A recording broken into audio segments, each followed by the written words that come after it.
Chapter 11:21.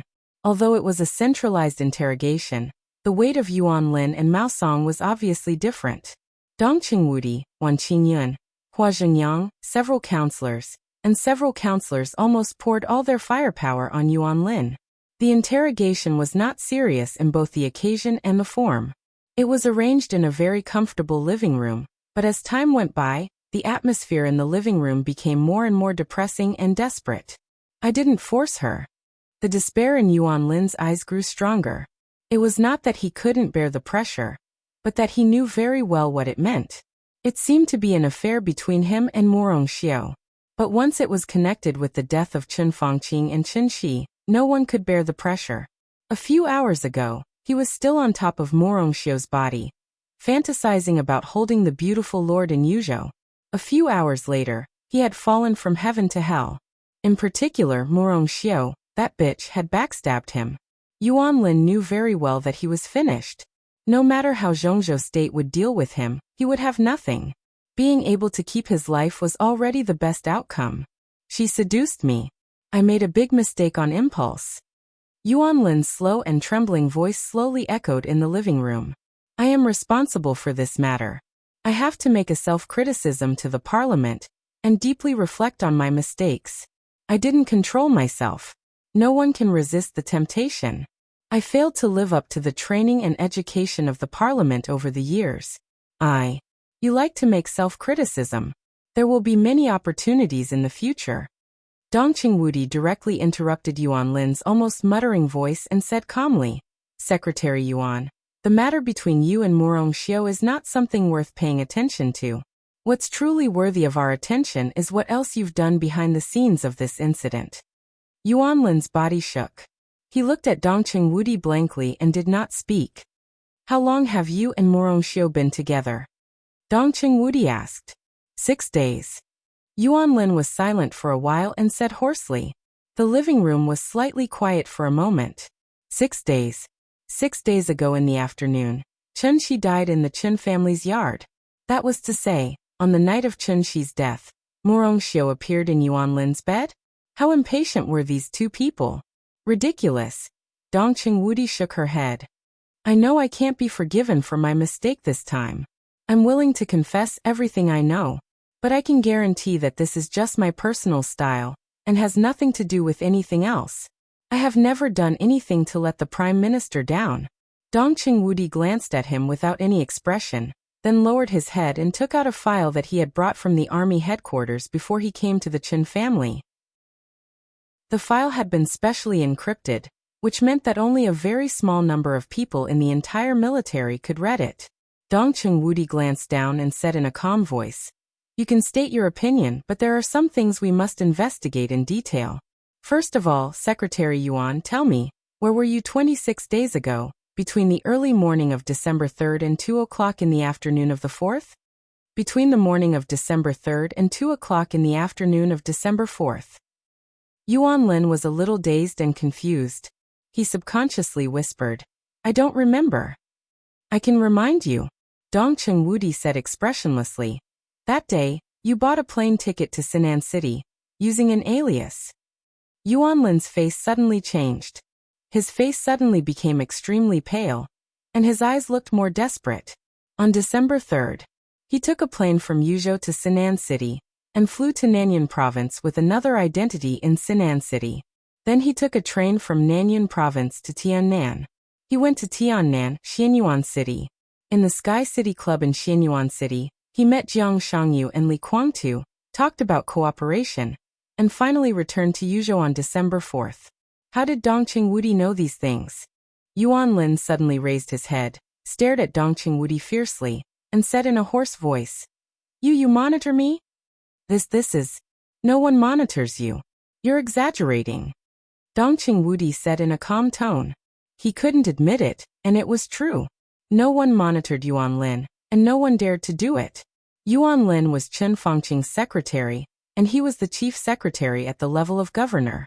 If the military monitored such a person, once he was exposed, it would undoubtedly be an extremely serious incident, which would lead to extremely serious consequences. Even Dongqing Wudi couldn't afford such consequences, because it also violated the most basic principles. In fact, we monitor Li Guangtu. We also found your whereabouts from Li Guangtu's whereabouts.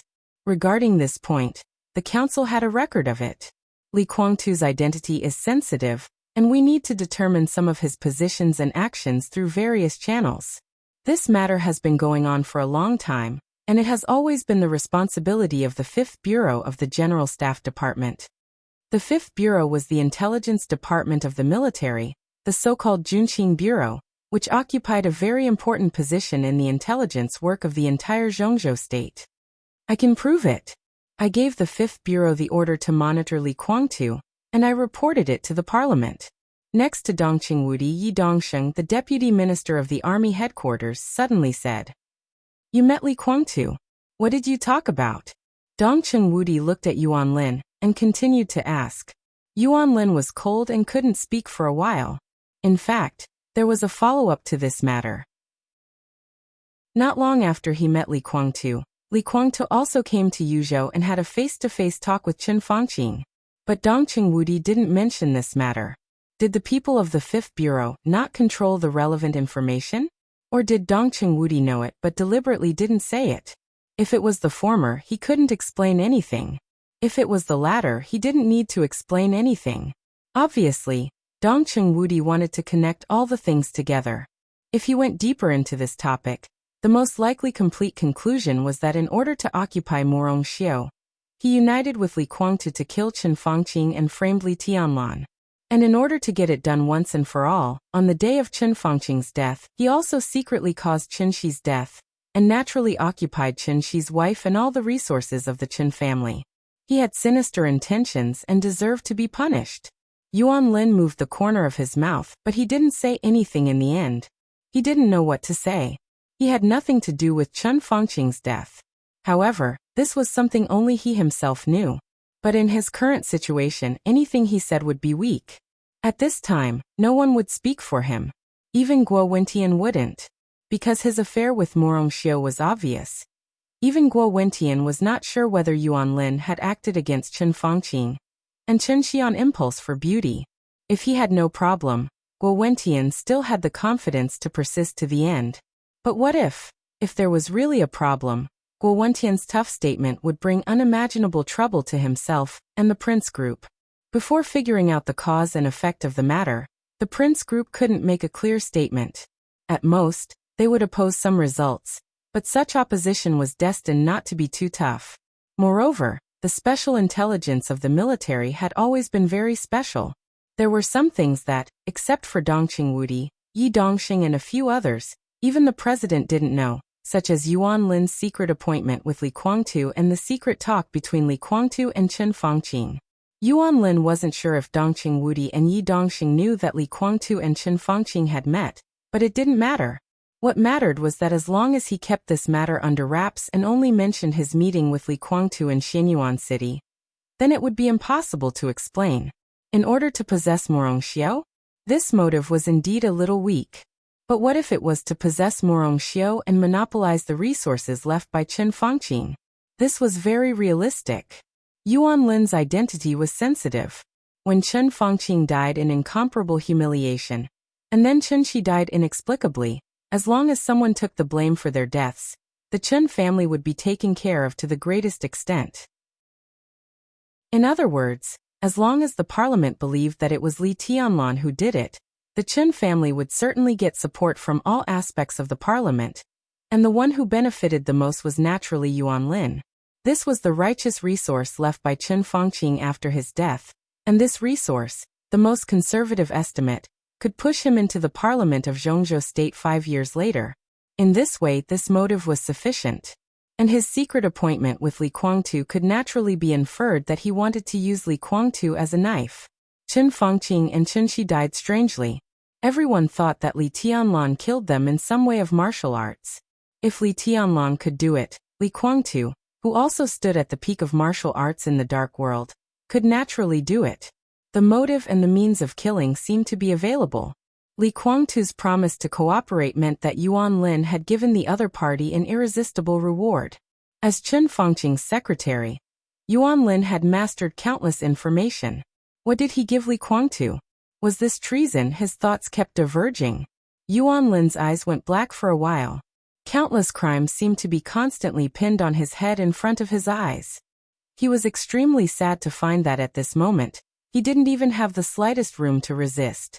When all the chains of evidence pointed to him, there would be countless people in the dark cooperating tacitly to make this chain of evidence seamless. It never mattered what the real truth was. What mattered was what people were willing to believe and accept the truth. So, Dong Chengwudi said in a low voice, Li Guangtu has a direct relationship with the death of the Prime Minister, right? Yuan Lin was shocked. He knew that it was very likely that there was no turning back, but this concerned his life, so he had to struggle no matter what. However, just as he was about to retort, a hoarse voice rang out. That voice was incomparably tired, incomparably numb, and filled with intense bitterness. No, not only Li Guangtu. Everyone was stunned for a moment. Even the few directors subconsciously turned their gazes away from Yuan Lin and shifted their gazes on Mao Song. Chapter 1122. The order of the previous chapters is wrong. Well, the content is correct. Sorry. Mao Song? Dong Chengwudi's eyes narrowed subconsciously. Others' eyes were a little blank. Those who could enter this living room to participate in this special interrogation were at least governors. There was only one such person, and that was Ma Si, Li Huaqing's secretary. In addition to Ma Si, all the people here were members of parliament and directors who could be called leaders of Zhongzhou state. They were not very familiar with Mao Song. Chen Xi's secretary was far from worthy of their attention at this stage. Mao Song's future may be very promising, but when Chen Xi hasn't truly fulfilled his potential, these real executives naturally won't bother to study his secretary. Therefore, although he was also brought to the interrogation room, basically no one paid attention to him. Everyone's attention was focused on Yuan Lin. As for Mao Song and Chen Yao, it was completely irrelevant. Mao Song was not qualified enough. Chen Yao was not as good as Morong Xiao. The value of his existence was at most a bargaining chip to be sacrificed. This was his fate. Mao Song was also very clear about his fate. Dong Chengwudi had led the direction of the conversation and completely forced Yuan Lin into a desperate situation. Unless there was a big accident, it was not hard to imagine Yuan Lin's fate. With Yuan Lin's fall, Mao Song also knew his fate. All of his duties and the future he had been looking forward to would come to naught. All of his deeds would be clearly investigated, and his family would be implicated. As for himself, it was highly likely that he would be secretly executed, or locked up in a secret prison until his death. This was the result of being implicated by Yuan Lin. The leader of the Prince Group might try his best to protect Yuan Lin, but no one would protect him, because he was not qualified or important. So from Mao Song's point of view, if he did nothing, no matter what happened to Yuan Lin, his fate would be extremely miserable. He could not put his hope on the Prince Group. Everyone knew that it was impossible. The only way was to save himself. It could be said that he gave up on himself or tried to save himself. The only thing he was glad about was that he had enough bargaining chips. It was a bargaining chip that could pin Yuan Lin, and even many others, to the ground. He could follow the direction of Dong Chengwudi's conversation and block all possible doubts. So he took the initiative to speak. The phrase, not only Li Guangtu, had a rich meaning. It was tantamount to indirectly admitting his crimes on behalf of Yuan Lin. At the same time, it also meant that there were many inside stories that others did not know. Mao Song, what nonsense are you talking about? An incomparably low and stern voice rang out. Beside Yi Dongsheng, a middle-aged man with a dignified and calm appearance suddenly slammed the table. You have to understand your own situation. Don't make wild accusations. You have to be realistic. Mao Song looked at him expressionlessly and suddenly sneered. Minister Yang, I can be responsible for every word I say. Yang Jianghu. He was one of the current leaders of the Prince Group, the current member of Parliament of Zhongzhou State, and the first deputy minister of the Ministry of Supervision. After the general election next year, Yang Jianghu was very likely to become the new director candidate of the Prince Group. The moment Mao Song opened his mouth, the warning he issued did not match his identity, but it was definitely in line with his position.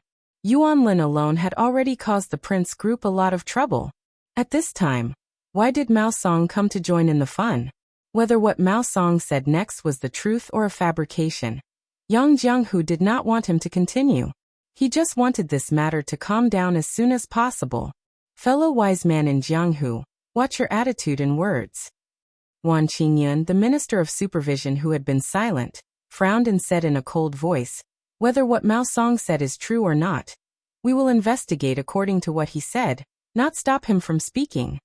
Dongqing Wudi slightly raised his eyebrows and looked at Mao Song, his eyes a little flickering. Among these people present, he was probably the only one who had been paying attention to Mao Song. Even when he was interrogating Yuan Lin, he did not miss the change of Mao Song's expression out of the corner of his eye. Because Li Tianlan made it very clear that the turning point of this matter did not lie in Yuan Lin, but in Mao Song, who no one had paid serious attention to. Dongqing Wudi was originally thinking about how to shift the topic from Yuan Lin to Mao Song, but he did not expect that Mao Song had already taken the initiative to speak. Dongqing Wudi was a little surprised, but he did not show it on his face. He looked at Mao Song and said calmly, "What do you know?" "I know a lot of things." Mao Song's eyes were a little hollow, but with these strange hopes. Yang Jianghu wanted to say something but did not speak in the end. He just looked at Mao Song full of warning. Dongqing Wudi nodded and said expressionlessly, "Go ahead." Ma Si, who was at the lowest level here, picked up a pen and began to make notes. Mao Song looked straight at Dongqing Wudi for a long time. He seemed to be hesitating, and finally took a deep breath and said slowly, "No, Minister Dongqing, if possible. I want to talk to you alone." Yang Jianghu moved his lips as if he wanted to say something, but in the end, he did not speak. Dongqing Wudi was silent for a while and nodded. He stood up and pointed to a small lounge next to the living room. "Come with me. Minister, Mao Song is in danger now. No one can guarantee that he will not do anything extreme. Your safety." Yang Jianghu finally spoke, but he automatically shut up halfway. His expression looked a little embarrassed. In a hurry, he felt like an idiot for saying what he subconsciously said. Everyone looked at him as if he were an idiot. Worried about Dongqing Wudi's safety? It was a complete joke. In recent years, after Dongqing Wudi entered the army headquarters, his reputation had been silent in the dark world for a long time. But it was just that he was not mentioned. It did not mean that he would be forgotten. Dongqing Wudi, known as the god of massacre in Zhongzhou State, was still on the list of the top 10 contemporary experts in Zhongzhou State. He could be said to be the top figure in Jade Pool today. Mao Song could threaten his personal safety unless he was a hidden expert of the invincible realm. No, Li Tianlan was still here. The young Donghuang's sword energy was so strong that it was everywhere. Even if Mao Song was an expert of the invincible realm, it was impossible for him to threaten Dongqing Wudi. Dongqing Wudi smiled casually and said nothing. He took Mao Song directly into the small reception room next to him. The door of the reception room slowly closed, blocking everyone's sight. "Sit down," Dongqing Wudi said slowly. Now he sat down on the sofa. Mao Song sat opposite Dongqing Wudi in silence, as if thinking about something. Dongqing Wudi took out a pack of cigarettes without any anxiety. After taking one out and lighting it, he pushed the pack toward Mao Song. He could see the mental pressure Mao Song was under at this time, but he could also see Mao Song's determination. In fact, from the moment Mao Song opened his mouth, the nature of this matter seemed to have been doomed. Mao Song took out a cigarette, lit it, and took big, almost greedy puffs. If nothing had happened today, he should have been smoking at this time, holding the beautiful woman of the Chun family in his arms. But now, Mao Song gave a wry smile and spat out the smoke. He looked up at Dongqing Wudi and was silent for nearly half a minute. Then he said in a low and hoarse voice, "Minister, I want a chance to live." Dongqing Wudi seemed to be a little surprised, but also not surprised. He raised his eyebrows and did not speak. Mao Song held the cigarette between his fingers. Amidst the lingering smoke, his gaze became a little erratic. "Me. I've never suffered much since I was young. I was basically spoiled since I was young. My parents are ordinary workers and my family isn't considered rich, but I've never lacked anything compared to others. My childhood and adolescence were very stable, and I worked hard in college. I was admitted to the city hall. And by chance, I became Governor Chen Shi's secretary. In many people's eyes, even in my own eyes, my luck is very good. Dongqing Wudi looked silently at Mao Song, who was muttering to himself, without saying a word. I have made a lot of mistakes over the years. I like money and women, and I have done a lot of things that I shouldn't have done. Many times, I think that I am indeed a person with poor self-control. The only redeeming feature may be that I am sober and cautious enough, so I have not had an accident until today. My family, no, it can be said to be a family. My family lives well under my care. After so many years, I am used to the present life, and so is my family. I think if such a life suddenly encounters an accident, my family will not be able to live, and so will I. Minister, I want to live well, away from Zhengji, and even away from Zhongzhou state. His voice was low, but it was getting calmer and calmer. Dongqing Wudi looked at him for a long time, and then said with no expression, "Before there is a clear result, I can't give you any promise." Mao Song laughed, and his smile was extremely sincere. "Minister, I can promise you that I can give you a very satisfactory result." At this moment, his mind was extremely clear. He knew what he was doing. To be exact, he was now begging for mercy from Dongqing Wudi and Li Tianlan. They were indeed enemies to some extent. But when his own people could not care about him, begging for mercy from the enemy was the only thing he could do. And it was also the only hope for his survival. Everyone could see the strength of Emperor Dong's palace. Now, when Li Tianlan was under great pressure, Mao Song could give him enough chips to turn the tables. What he wanted was just a good life in the future. That was all. The giant group would not care about his life or death. People like Li Tianlan and Dongqing Wudi would not care about his life or death. It was just a word to let him die. It was also just a word to let him live. Mao Song suddenly had a little more confidence in the next deal. Dongqing Wudi nodded, took out another cigarette, and lit it up. "Go ahead. What do you know?" The air in the small reception room suddenly surged quietly, stirring up the smoke in the room. The air was slightly distorted. An incomparably gorgeous black windbreaker was outlined in front of the two little by little, and gradually became clear. Mao Song suddenly stood up, and with fear and panic in his voice, he trembled and bowed his head. "Your Majesty." Li Tianlan in the black windbreaker stood motionless, silently, and did not hide anything. Dongqing Wudi clearly felt the full sword energy under the windbreaker. The majestic sword energy outlined Li Tianlan's face, but in fact, it was just a ruthless face that had recovered some energy. Dongqing Wudi nodded to him, took a drag on his cigarette, and looked at Mao Song. "Tell us everything you know. I'm not sure if the purgatory of heaven capital has a direct relationship with the death of the Prime Minister." Mao Song whispered. Ruthless stood silently in front of Mao Song, motionless, like a statue without the slightest vitality. Dongqing Wudi quietly hummed and waited for him to continue. "If your Majesty and the minister want this result, I can testify against him." Mao Song continued. "Is that what you want to say?" Dongqing Wudi suddenly asked. What he wanted was some kind of evidence, not evidence, especially from Mao Song. Such evidence was obviously not enough. More than that. Mao Song thought, and simply followed Dongqing Wudi's meaning. It was not only Li Guangtu who killed the Prime Minister, but also Jiang Shangyu. The sword energy in the reception room fluctuated for a moment for no reason. The black windbreaker fluttered gently. When Mao Song said Jiang Shangyu's name, Ruthless seemed to lock onto something. At this moment, it gave Dongqing Wudi a very clear thinking emotion. Or it was searching for something. Jiang Shangyu.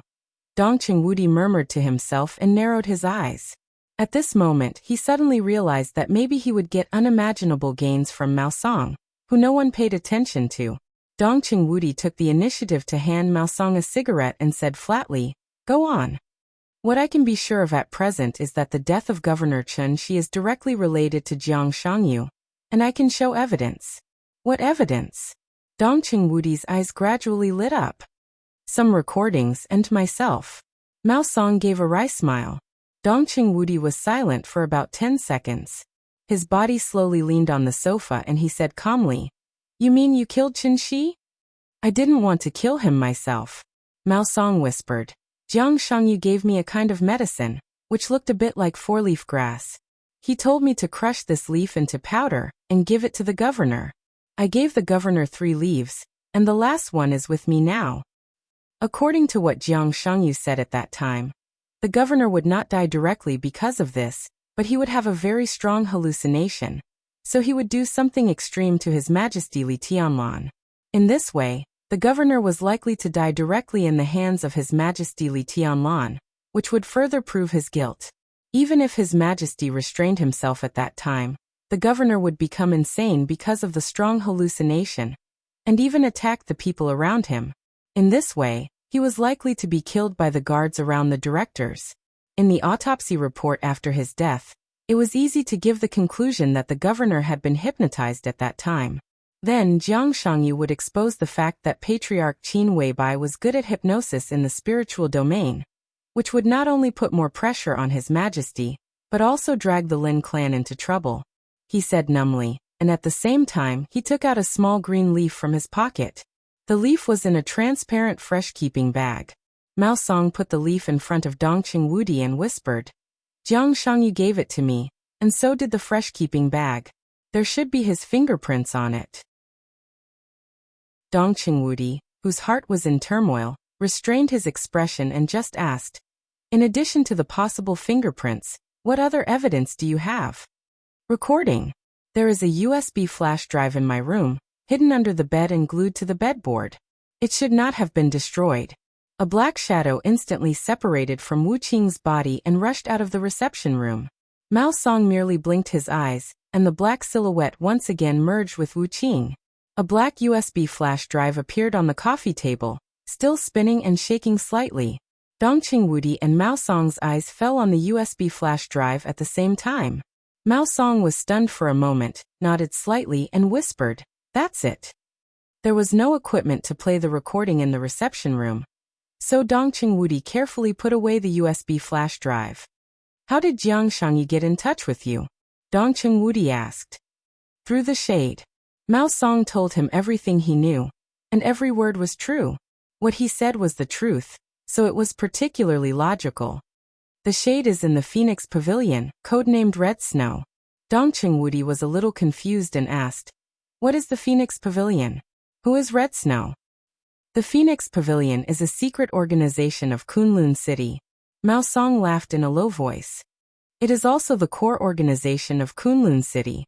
I don't know how long this organization has been established, but it is certain that the existence of this organization weaves an unimaginable network for Kunlun City. The members of the Phoenix Pavilion are all different women and men of various styles. The members are very mixed, which means that the coverage is very wide. University belles, teachers, policemen of Zhongzhou State, female officials, young women from rich families, daughters of rich families. Oh, there are all kinds of people in it. I can roughly understand some of the operating processes of the Phoenix Pavilion. There are 4 very important departments inside the Phoenix Pavilion. One is called the Observation Office, one is called the Analysis Office, and one is called the Executive Board. The last one is the Training Department.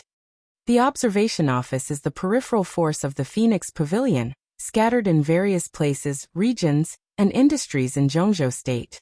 Most of them have their own jobs to disguise. Their most important task is to target some talents with sensitive identities, great value, and amazing potential, including, but not limited to, high officials, rising stars, financial tycoons, and so on.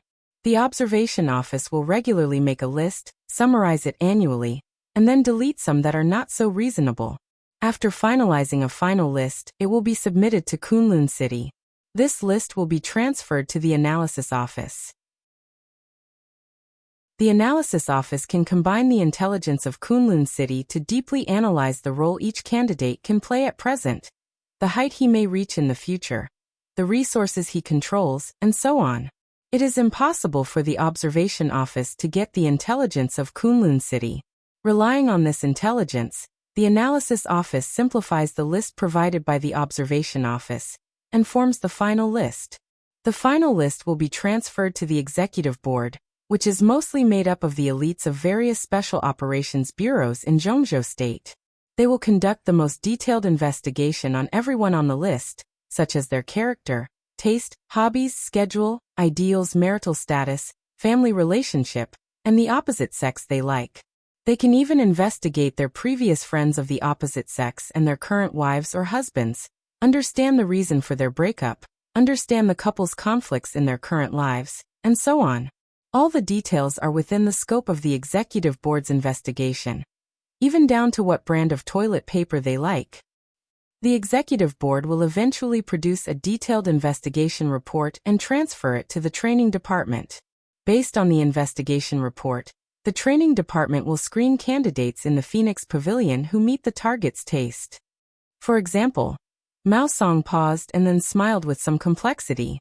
For example, me. I like to be quiet and reserved.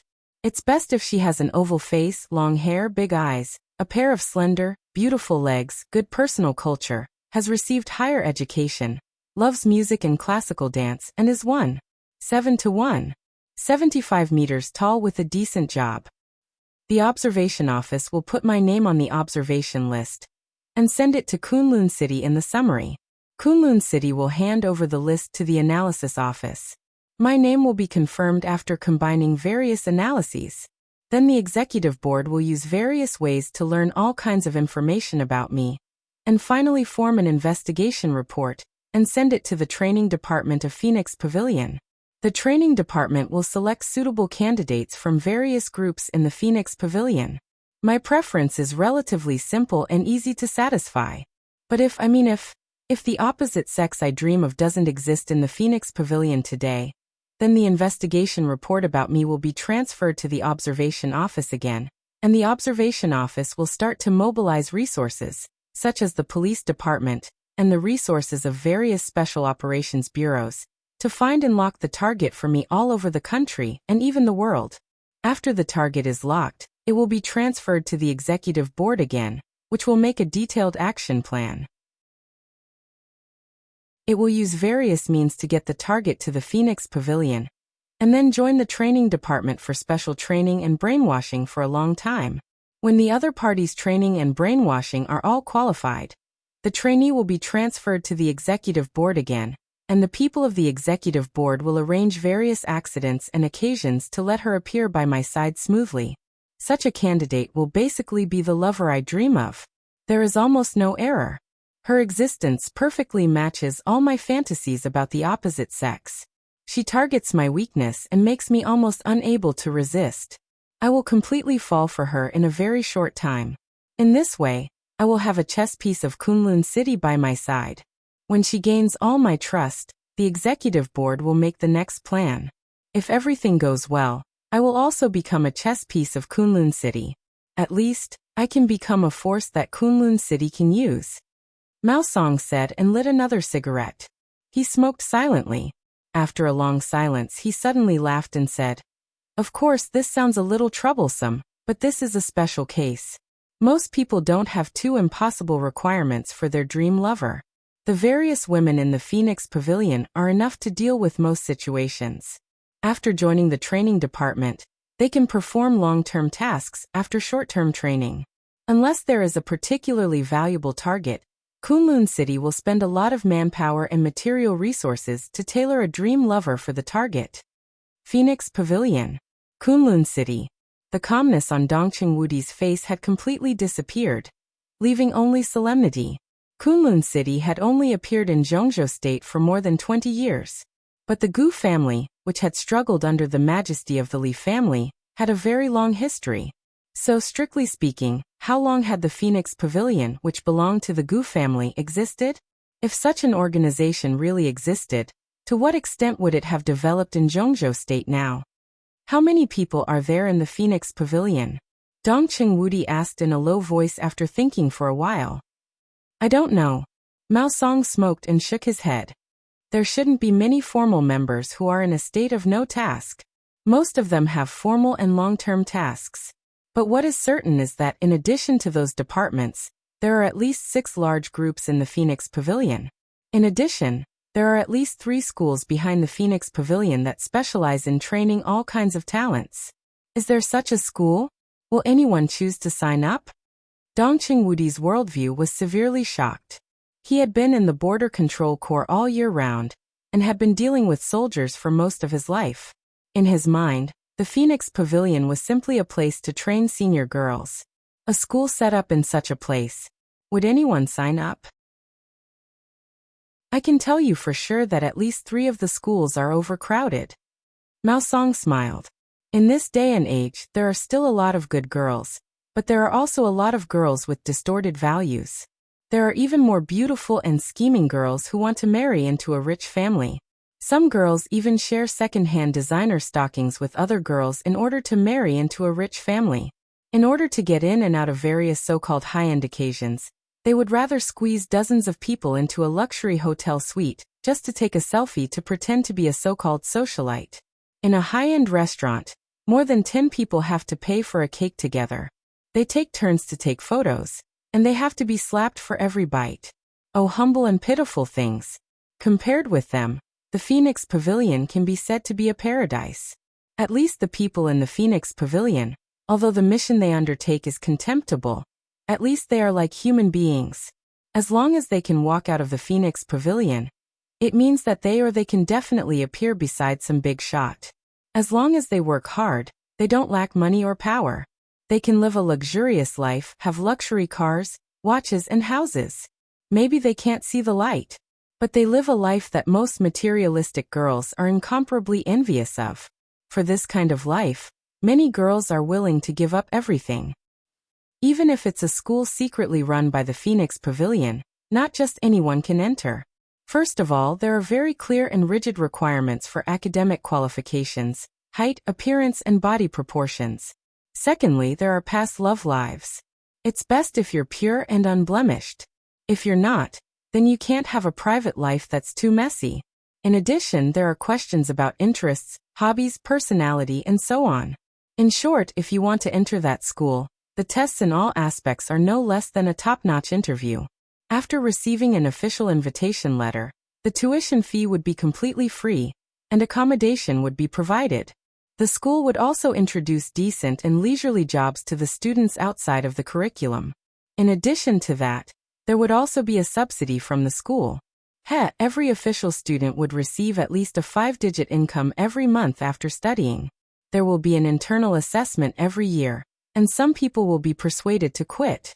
Those who pass the test but don't meet the requirements of the Phoenix Pavilion will also be divided into different levels. They will be placed on a list 1 level lower, or enter various departments of the Phoenix Pavilion, and their income will at least double. The current Phoenix Pavilion is not only a huge network of relationships, but also a very complete and hidden industrial chain, which is full of temptations and desires. The highest level members they attract. Mao Song suddenly fell silent. Dong Qingwudi, who looked extremely solemn and a touch of hatred, frowned and said in a low voice, "Go on." The highest level member they attract has reached the level of a member of parliament, but I don't know who he is. Dong Qingwudi was silent for a long time and did not speak. He was silently digesting the information Mao Song said. If the Phoenix Pavilion really existed and had developed for many years, then how much hidden power did Kunlun City and the Special Warfare Group have now? According to Mao Song, the existence of the Phoenix Pavilion must consume a lot of money every year, or even every day for various expenses. In addition to other expenses, where did Kunlun City get the money to support the Phoenix Pavilion? Should I check the financial situation of the Special Warfare System? Dong Qingwudi thought silently, and a doubt naturally came to his mind. He glanced at Mao Song and asked, "How do you know these things? Besides, we seem to be talking about Jiang Shangyu." "This is one thing." Mao Song's voice was flat as he said, "Hong Shui told me this yesterday. Her real name is Lin Yin, and she belongs to the Phoenix Pavilion's 6th group, the Azure Phoenix Group. She's also the woman of my dreams that the Phoenix Pavilion secretly arranged for me. She's been with me for many years and has developed feelings for me. That's why she told me these secrets. In addition to being an elite cultivated by the Phoenix Pavilion, she is also one of Jiang Shangyu's pawns. A long time ago, at least 10 years ago, the Jiang family in Beijiang began to slowly infiltrate the Phoenix Pavilion. Hong Shui is now in Building 11 of the Ants Villa district in Yuzhou. The minister can send someone to bring her here for evidence now. In addition, Hong Shui's immediate boss, Lu Dongyue, the leader of the Green Phoenix Group, is now in Nanyuan Province. On the surface, he is the director of the 6th Division of the Nanyuan Special Operations Bureau, but in fact, he is the main person in charge of the Phoenix Pavilion in Nanyuan Province. At the same time, he is also one of the 3 main executives of the Phoenix Pavilion in the southwest region of Zhongzhou State. Dongqing Wudi quickly took out his mobile phone and sent 2 text messages.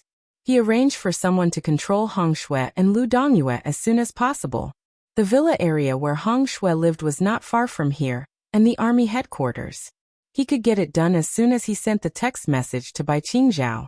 As for Nanyuan, although it was a place where the Prince Group had a deep influence, it was also a place where Dongqing Wudi had a deep influence. More than 100,000 troops of the Blood Battalion of the Border Control Corps had always been stationed there. If necessary, as long as Dongqing Wudi gave the order, more than 100,000 troops would be enough to surround the Special Operations Bureau of Nanyuan Province in the shortest time. After doing all this, Dongqing Wudi subconsciously raised his head and glanced at Wu Qing. Wu Qing was still standing quietly, but he turned around and was staring at the leaf in a fresh keeping bag on the table, as if he was thinking about something. Dongqing Wudi had intended to get up and call Yi Dongsheng and the others in to make a record, but after thinking about it, he didn't move. He took a deep look at Mao Song and said slowly, "Do you have anything else to say?" It had to be said that if Mao Song's words could be confirmed, then the pressure on the giant group and the new group would dissipate by more than half in the shortest time. What Mao Song said could be said to be full of sincerity, which completely gave Li Tianlan the bargaining chip to turn the tables in a desperate situation. Compared with this bargaining chip, what Mao Song said about wanting to live, or even living a better life, was completely insignificant. That's all I know. And that's what you can find out in the shortest time. As for what happens after that, you have to dig deeper. Mao Song shook his head and said softly, "But Jiang Shangyu is very ambitious. Red Snow told me that he and Gu Xingyan seem to have cooperated. No one knows how many things he has secretly planned. First he wooed me, then Yuan Lin, or Yuan Lin then me. Then at the most suitable time, he killed the Prime Minister and the Governor through us and put the blame on His Majesty Li Tianlan. His plot must be beyond the imagination of ordinary people. I suggest that the Parliament investigate Jiang Shangyu, and even the whole Jiang family in Beijiang. We will do it." Dongqing Wudi smiled. His mood had completely improved in Mao Song's constant narration. The cooperation between Jiang Shangyu and Li Guangtu was already a well-known thing. In the decisive battle in Beihai, the two of them advanced and retreated together could fully explain the problem. And from Mao Song, he got the news that Gu Xingyun and Jiang Shangyu cooperated. That was to say, Gu Xingyun, Li Guangtu, and Jiang Shangyu. The 3 of them actually got together? If it was in normal times, it would undoubtedly be a very serious matter, especially for Li Tianlan. But now with Mao Song's confession, his clue suddenly connected Gu Xingyun, Jiang Shangyu, and Li Guangtu. The Phoenix Pavilion was a ghastly sight. The insidious and cunning Jiang Shangyu. The patient and dormant Li Guangtu. The storm was about to rise in Zhongzhou State. When the storm ended, what would the former Kunlun city and the former purgatory of Heaven capital look like? And what kind of height would the rising new group and Emperor Dong's palace reach in this storm? Dongqing Wudi looked at Mao Song with some emotion. In the eyes of all the directors and members of the parliament, Mao Song was just a nobody they had never paid too much attention to, or even almost never paid attention to. But it was this nobody who was about to completely affect the pattern of Zhongzhou State today. He was qualified to make demands. For the sake of your performance of surrendering, I can take this as your performance of meritorious service. Dongqing Wudi said slowly, "Of course, this is after we investigate according to the information you said and have a certain degree of confirmation. I can also guarantee that you will not be treated unfairly during your sentence in prison." Surrender? Serve a sentence? Mao Song's face suddenly changed and became extremely pale and desperate. Dongqing Wudi stood up and said slowly, "In this incident, you may not be the mastermind, but you have also committed a felony. I will propose to send you to the desert prison. From now on, be a good man. The desert prison. The most mysterious and most heavily guarded prison in Zhongzhou State. For Mao Song, every prisoner in the desert prison could be said to be a big shot. It was a prison without a term. As long as everyone went in, it was basically impossible for them to come out again. But the desert prison, Mao Song's body gradually relaxed. A very happy smile came from the corners of his eyes and eyebrows, and finally spread to his whole face. Thank you, Minister. He looked at Wu Qing, who was thinking or looking for something like a statue, and said excitedly again, Thank you, Your Majesty.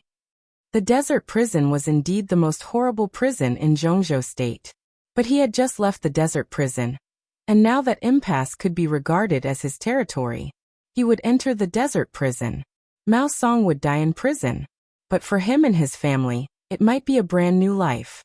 Dongqing Wudi, who just gave a vague hint, did not respond to the thanks behind him, and just opened the door of the reception room.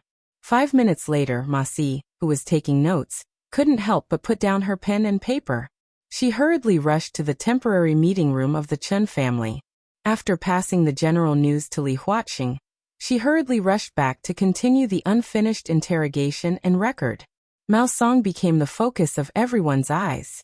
Yuan Lin was completely forgotten. An hour later, Dongqing Wudi's special bullet-proof car slowly drove into the Chen family's compound.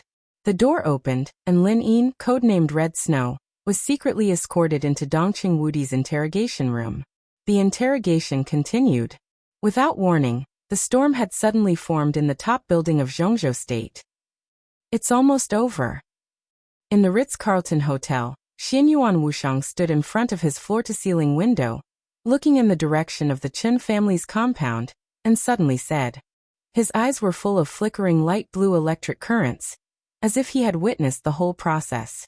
Xing Tian's huge body sat steadily on the bed, and thought for a moment after hearing the words. Before he could say anything, Xianyuan Wushang sighed with emotion again. The young madam of the Chen family is really amazing. That figure, that. Your Highness, Xing Tian reminded him. Let me give you a friendly reminder.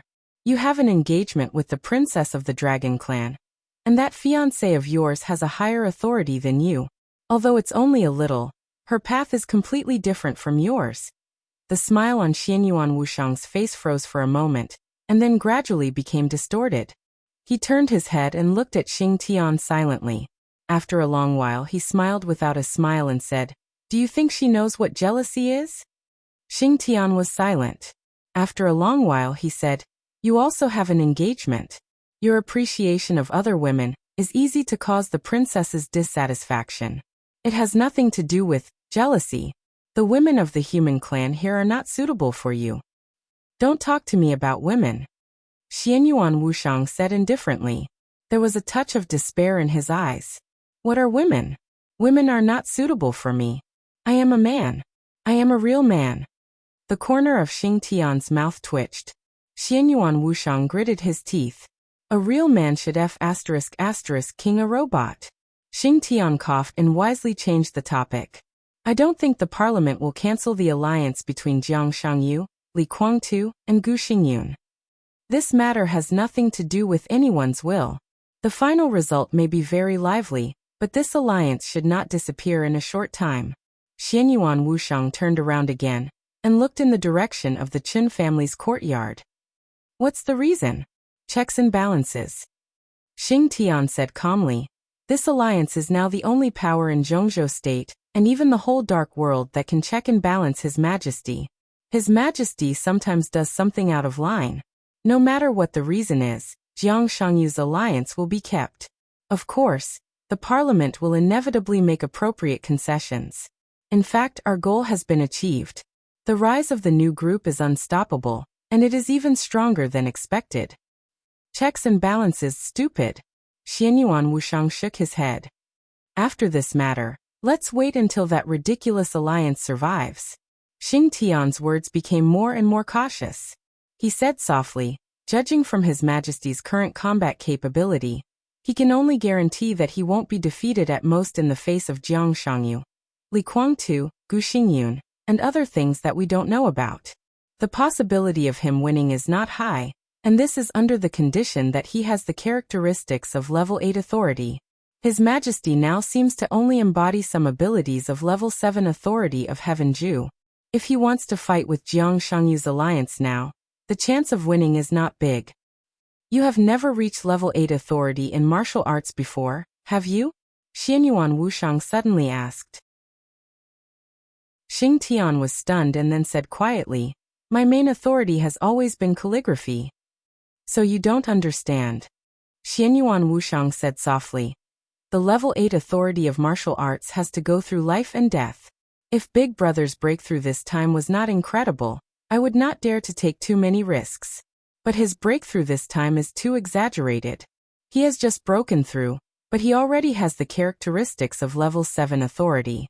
Although his actual combat capability is far less than that of a real Heaven Ju, if he is out of the real environment, the authority can't be copied. This also means that these thresholds are not obstacles for Big Brother at all. What he needs is experience and the authority in the future. Whether it is restarting or ending, these are always his authority." Xianyuan Wushang thought quietly and said softly, "Before there is a breakthrough in sister-in-law's dream, level 8 authority is Big Brother's limit, but it is also a crucial element. He must go through life and death to really understand something." Xing Tian was silent. He could roughly determine the current direction of Jiang Shangyu. And from the leaf that Mao Song took out, he could roughly understand Jiang Shangyu's surrounding environment. Now he might still be in Miracle City, but the place where he was already equivalent to the Chaos Camp, or the Shadow Camp. In such an environment, Xianyuan Wushang and Xing Tian would expose themselves as soon as they took action.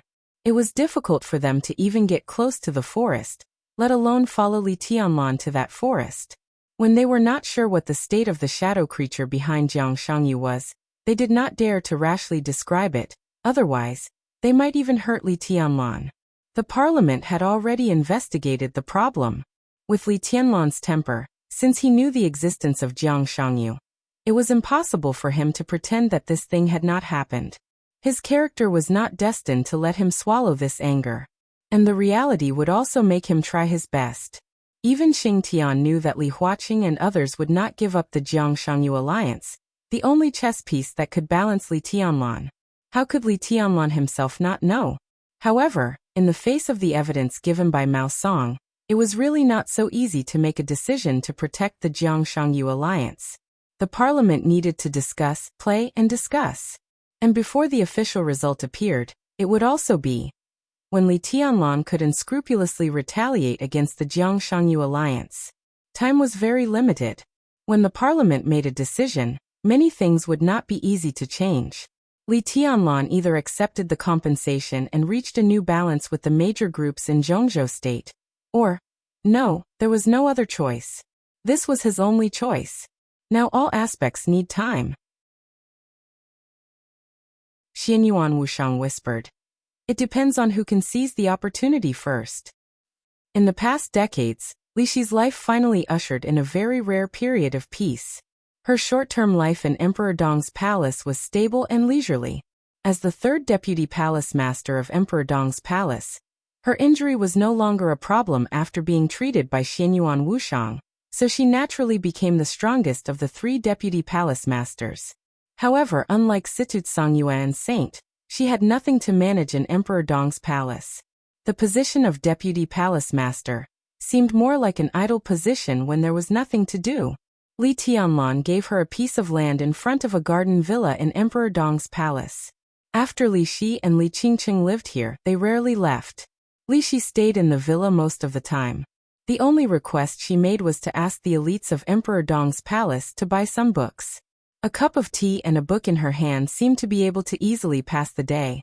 Li Qingqing occasionally walked in Emperor Dong's palace, but most of the time she accompanied her mother or took care of the flowers and plants in front of the villa.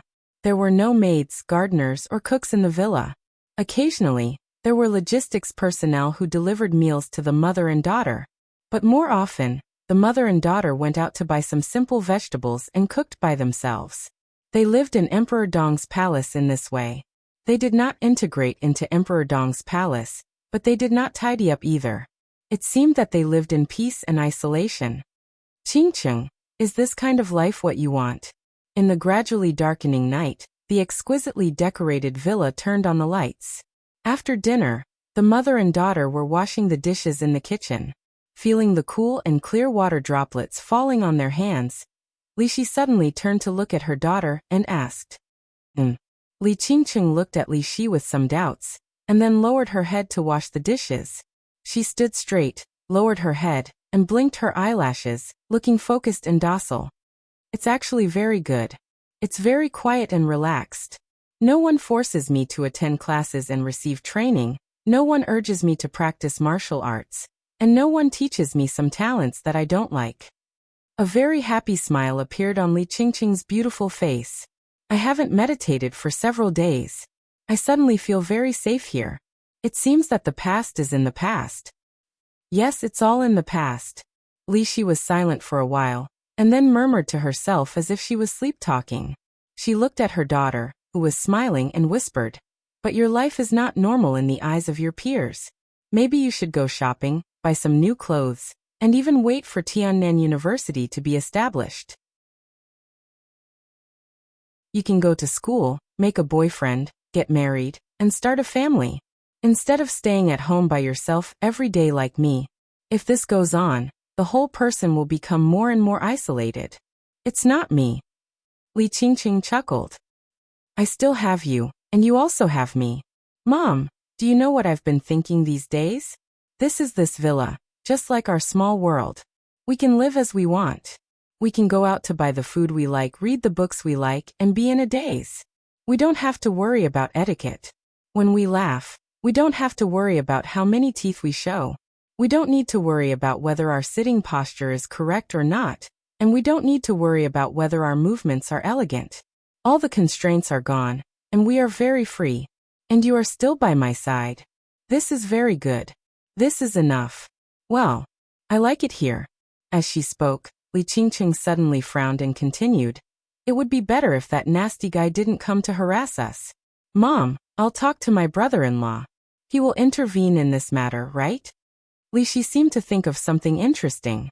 She chuckled and said, "He won't. Even if he will, I won't agree. In your eyes he may be a nuisance, but I welcome him to be a guest here. Well, how about you invite him to have lunch at home tomorrow?" "I won't go." Li Qingqing frowned and protested softly. There was a sudden knock on the door, interrupting him. Li Qingqing hesitated and stood still for a while. "The nasty guy is here. Why don't you open the door?" Li Shi's smile was soft and gentle. Li Qingqing gently bit her lower lip, walked slowly to the door and opened the door. Outside the door stood an object covered with all kinds of snacks and gift boxes. His slender figure was almost completely covered by all kinds of snacks and gift boxes, and even his face could not be seen. Many things were controlled by him with sword intent, suspended in the air. Only a pair of eyes leaked out from the gap of the gift box, bright and gentle. "Qingqing, I bought you some snacks." "Ah. These are all the snacks you ate a few days ago, and thought they tasted good. I noticed that you ate more of these snacks. You should like them very much, right? Oh, there are some new kinds. You can try them. If you like them, I will buy them again. I heard from Auntie that you like sweets, so I asked the kitchen to make some. You can see if you like them. If you want to eat something, tell me, and I will ask someone to arrange it immediately. And this is for you." The object, who was almost covered with snacks, said and moved. He dragged out a huge pure white plush bear toy from behind with some difficulty. Li Qingqing looked at this scene in a daze. Her eyes were a little happy, a little angry, and a little helpless. The object covered with snacks walked incautiously. Li Shi came over after cleaning up the kitchen. When she saw this scene, she was stunned subconsciously. Countless snacks were walking forward cautiously. Li Shi's mouth was slightly raised, and her eyes became more and more intoxicated.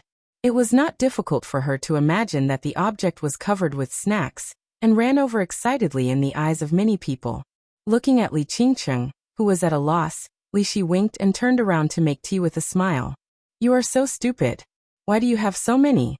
Do you think Mom and I are pigs? If you can't finish them, why don't you take them a few more times? They are hung everywhere. It's so ugly. Li Qingqing hurriedly picked up the snacks on his body, but her eyes were a little bright. She had never had such an experience before. The other party stood there motionlessly, giving Li Qingqing the feeling that he was a tree full of snacks. She could pick whatever she wanted to eat from outside. Now that she was picking up a pile of snacks, she felt a sense of joy as if she had harvested a harvest. Sure enough, after the snacks covered the guy's body and face, he became much more pleasing to the eye. The gifts were carefully taken down by Li Qingqing little by little. Lin Youxian's handsome face and gentle smile appeared in front of Li Shi. Li Qingqing's face turned red for no reason. And then she became a little angry. She repeated again, "Stupid. It's okay to be stupid. It's better to take more at one time than to run back and forth." Lin Youxian looked at Li Qingqing with a smile. "Don't come if you think it's troublesome. Mom and I are willing to be quiet." Li Shi snorted softly. She resisted verbally, but she seemed to be used to taking a pair of men's slippers from the shoe cabinet. It seemed that, probably, she was really used to it, a little bit. Li Qingqing looked at the slippers she threw on the ground, and was a little dazed. The mother and daughter had not been in Emperor Dong's palace for a long time, but the guy in front of them appeared too frequently. In the first 2 days it was better. Later, as their injuries recovered, as long as Lin Youxian was still in Emperor Dong's palace, he almost came here as soon as he had time. He came here as soon as he had time. He had nothing to do at all. In the beginning, when he couldn't get the treatment of entering the house, he stood outside the door and talked. Or when Li Qingqing happened to be outside, he would look at the flowers and plants with her. Or he would bring some snacks, desserts, handmade toys, or ask her out for dinner and a movie. Sometimes he even came here without thinking about what to do.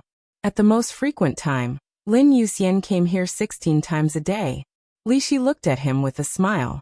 Li Qingqing, who had never experienced this situation, almost collapsed. As he came here day by day, Li Qingqing finally allowed him to enter the house for a cup of tea. The next day, when she went shopping with her mother in the supermarket, her mother took a pair of men's slippers. She was confused, but Li Qingqing did not object. Then this pair of shoes became exclusive to Lin Youxian. "I don't think it's troublesome. I mean, I can save the time of running back and see you more." Lin Youxian's voice was as gentle as the wind. He picked up the big white bear sitting on his leg, and handed it to Li Qingqing. He smiled and said, "It's for you." "You. Don't talk nonsense." Li Qingqing glared at Lin Youxian, and wanted to refuse the gift. But for her, who had almost no childhood since she was a child, the big white bear in front of her was so cute. She hesitated, took it, and said thank you in a low voice. Lin Youxian did not speak, but looked at her softly. There seemed to be thousands of words in his eyes. The girl who had been stabbed by him in Huiting. This girl was always in his mind, but could only be suppressed in the bottom of his heart. Lin Youxian had to admit that when he knew that she would live in Emperor Dong's palace in the future, in addition to astonishment, there was only endless ecstasy in his heart. This was the goddess and angel that he was willing to protect for a lifetime. The goddess and angel that could only belong to him. "Do you want to go to the movies?" Lin Youxian said softly. "Recently, a new cartoon has been released. It's very good. Do you want to go together?" Li Qingqing hesitated and shook her head. "No, I'll accompany my mother." He looked at Lin Youxian, whose eyes were deep and gentle without disappointment, and whispered, "Come and have a cup of tea." "Okay." Lin Youxian's smile became extremely bright in an instant. The two turned around the porch. On the sofa in the living room, Li Shi had begun to make tea. "Auntie." Lin Youxian greeted her respectfully. "Come and sit down." Li Shi smiled gently. "Wait a while. I'm not in a hurry." Lin Youxian smiled a little honestly. "There is one thing good about me. I don't like to be regarded as an outsider. Auntie, you don't have to be so troublesome." "It's not troublesome. Li Shi just opened her mouth with a chuckle, and a phone suddenly rang. Li Shi was stunned. She seemed to be a little surprised that someone would call her. He had a mobile phone, which he got after coming to Emperor Dong's palace. There were very few contacts in the address book. In addition to Li Qingqing, there were only a few high-level people in Emperor Dong's palace. On weekdays, the mobile phone basically would not ring here. She took the mobile phone from under the coffee table with some doubts and glanced at the number. Li Shi's movements were slightly stiff, and she was silent for a few seconds. "I'll answer the phone." She looked up and smiled with no abnormal expression. "Qingcheng, you have a good chat. You have a good chat." Lin Yuxian got up with a smile and watched Li Shi walk upstairs. Her figure stepped on the corner of the second floor, and she finally pressed the answer button. "Sorry, Ms. Li Shi. I hope I didn't disturb your rest at this time." A cold and pleasant voice sounded on the other end of the phone. Li Shi was silent for a moment and whispered, "I just had dinner. Boss Qin, what's the matter?" Qin Weibai on the other end of the phone smiled gently. "It's about Kunlun City." Li Shi was silent. Her life had been very peaceful, but it did not mean that she had forgotten Kunlun City, the place that brought her countless pain and despair. There are new variables in the case of Chen Fangqing and Chen Shi. Of course, this is a better variable for us. In such a situation, I think there is no need for Kunlun City to exist. There was no need for Kunlun City to exist. Kunlun City. Li Shi's eyes suddenly widened, and she said subconsciously, "What did you say?" "I need your help," Qin Weibai said with a smile. Li Shi was silent, and the special warfare city in the ice and snow subconsciously appeared in her mind. For Kunlun City, the Gu family and Gu Xingyun, Li Shi couldn't tell what kind of mentality she had. It was a kind of mentality that she couldn't tell or understand after countless emotions merged together. But one thing was certain. If Kunlun City could really disappear, Li Shi was willing to provide all the help she could without hesitation. Li Shi's eyes became extremely determined in an instant. "What do you need me to do?" "You don't need to do anything," Qin Weibai whispered. "It's enough to testify. Mao Song has confessed the existence of Phoenix Pavilion. Zhongzhou State will soon launch an investigation, but it will be very fast. No one knows how long it will take. Maybe it will be now, maybe it will be tomorrow, or the day after tomorrow. No one can be sure whether Kunlun City can get the news. In such a situation, a lot of evidence may be destroyed every minute. Mao Song has now provided clues, and I'm about to have a strong witness here. She has enough information to prove the existence of Kunlun City. Then, it's up to you to testify again and supplement other information of Phoenix Pavilion." Li Shi listened silently. When Qin Weibai finished, she took a deep breath and whispered, "Okay."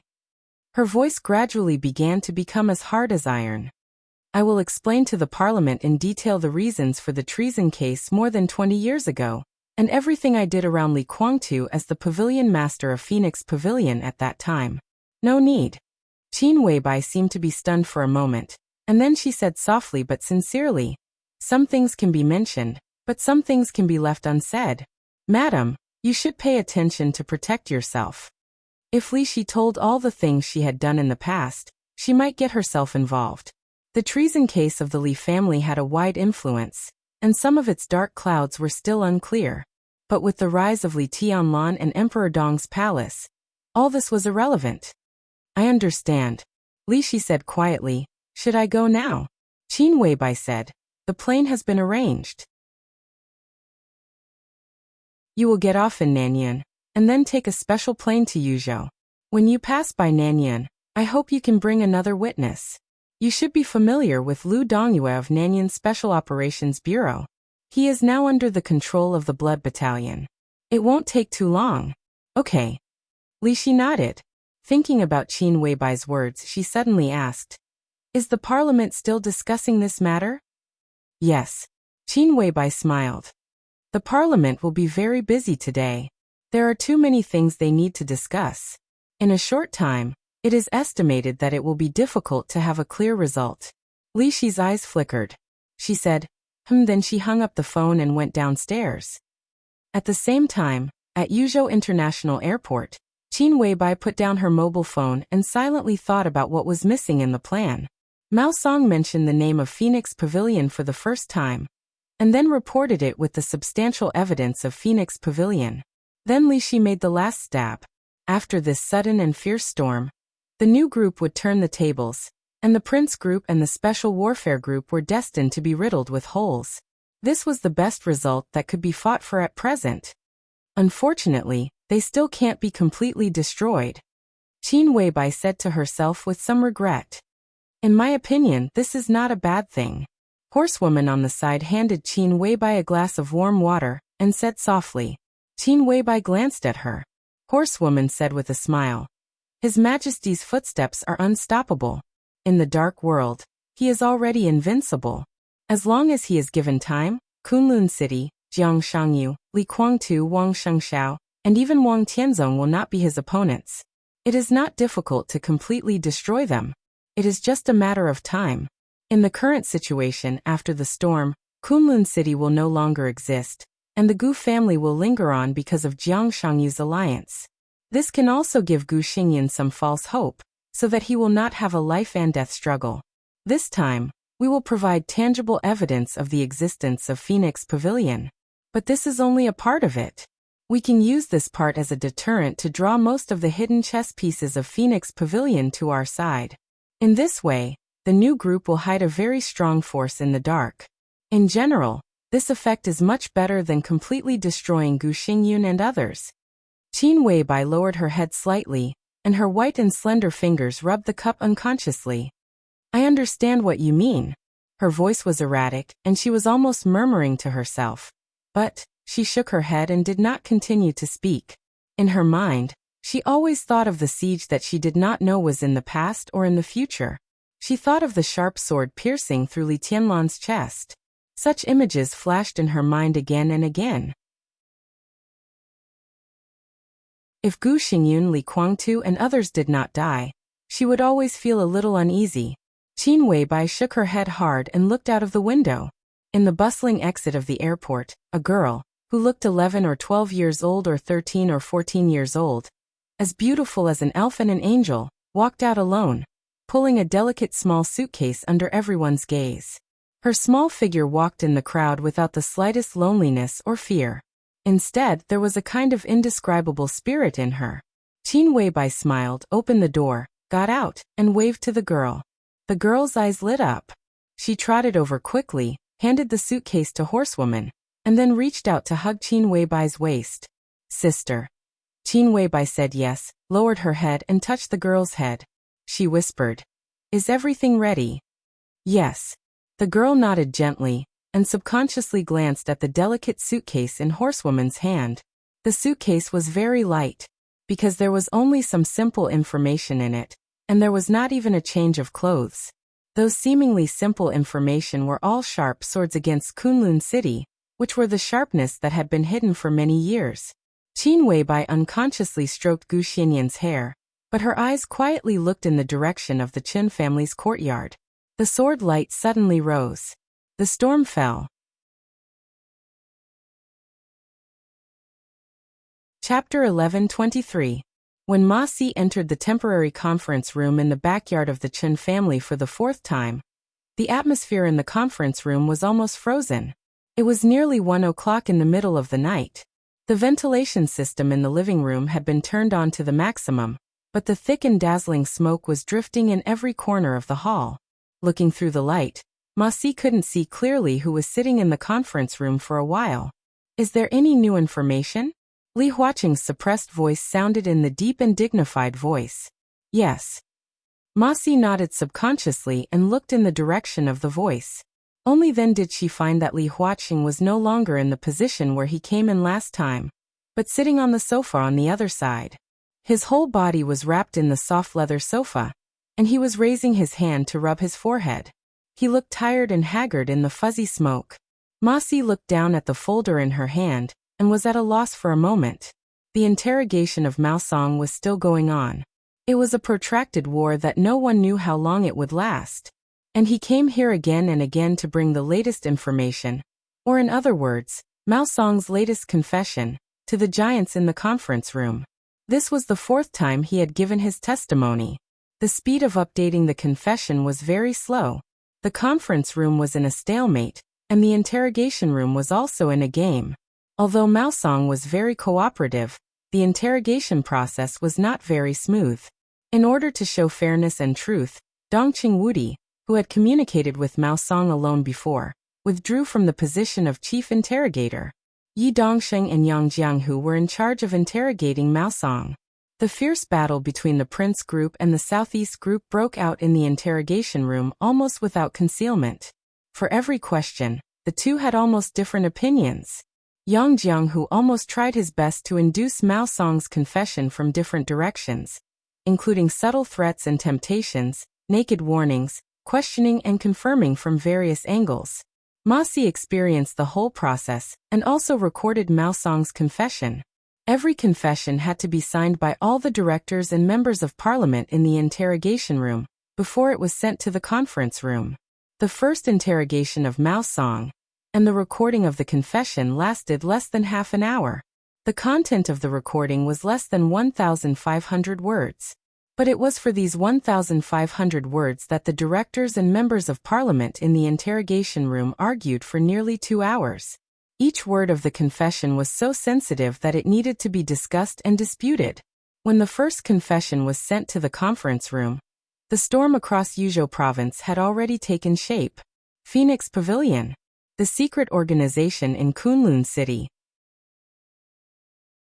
When all the big shots present heard about the role of the Phoenix Pavilion, almost all of them were stunned. It was not uncommon for them to use women as weapons in the trials and tribulations they had experienced. But when Kunlun City gathered these weapons together and specifically targeted the core of Zhongzhou State and the future core, it had two completely different meanings. To put it bluntly, the former was nothing more than profit.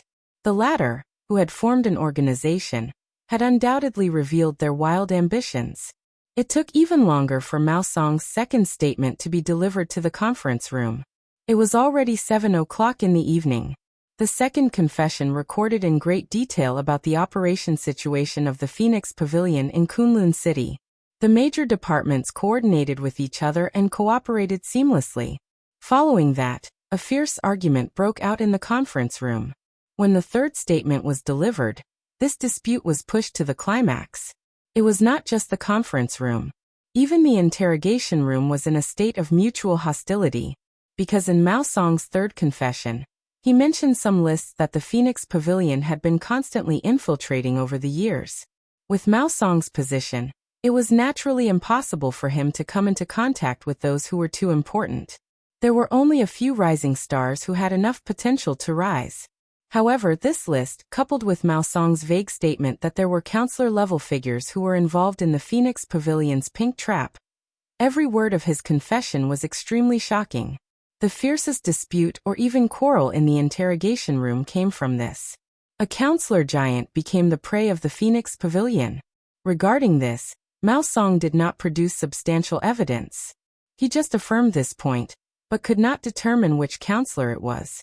When Ma Si recorded Mao Song's testimony, Yang Jianghu was the first to express a clear objection. He bluntly said that Mao Song's testimony was ridiculous and not credible. Yi Dongsheng insisted on seeking truth from facts. He recorded this point and conveyed it to the conference room. His point of view was also very simple. Perhaps Mao Song's testimony was not credible, but this was not a reason not to record it. The truth of the matter needed to be investigated and distinguished by the big shots in the conference room. To hide some clues that could cause serious consequences here was, to a certain extent, irresponsible. The two counselors argued in the interrogation room for nearly half an hour, and neither of them could convince the other. In the end, Dongqing Wudi personally made the decision, took notes as usual, and conveyed the complete version of the confession to the conference room. The moment Dongqing Wudi made the decision, Ma Si noticed that Yang Jianghu's face suddenly became extremely cold, and there was even a touch of cruel cold light in his eyes. Now Ma Si knocked on the door of the conference room again, holding the fourth confession in his hand. The fourth confession was the final interrogation of Mao Song, as well as another interrogation of Lin Yin. The combination of the two confessions proved the authenticity of what Mao Song said. In Lin Yin's confession, the other party provided a school affiliated with Phoenix Pavilion, located in the suburbs of Huading, and the things recorded in it were even more absurd and amazing. Mao Song walked to Li Huaqing with heavy steps and handed the information in his hand to Li Huaqing. His eyes were a little unfocused. As Li Huaqing's secretary, He knew very well that the 4 consecutive confessions were not what Li Huaqing wanted to see. If Yang Jianghu was the only one in the interrogation room, it would be impossible to have such a long argument. Several counselors from the standpoint of the academy also quietly supported Yang Jianghu's point of view. The Southeast Group and the Giant Group, however, tacitly formed some cooperation again in the interrogation. This was probably when Siyuan, the Southeast Group, which had gone all out to suppress the new group a few days ago, seemed to see the opportunity to let Wen Siyuan enter the cabinet again. This year, Zhongzhou State was really full of ups and downs. Send it out. Li Huaqing waved his hand, pulled out a piece of paper from the materials, and waved his hand wearily. The interrogation room had already made several copies of the confessions, according to the number of people in the conference room, ensuring that everyone here had a copy. Ma Si walked around the conference room and handed out the information to every big shot. When he sent them to Li Tianlan, he paid special attention to Li Tianlan's expression.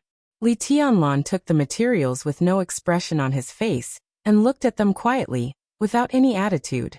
The conference room became quieter and quieter, leaving only the sound of the counselors shaking the materials in their hands. Gradually, the shaking sound of the materials stopped.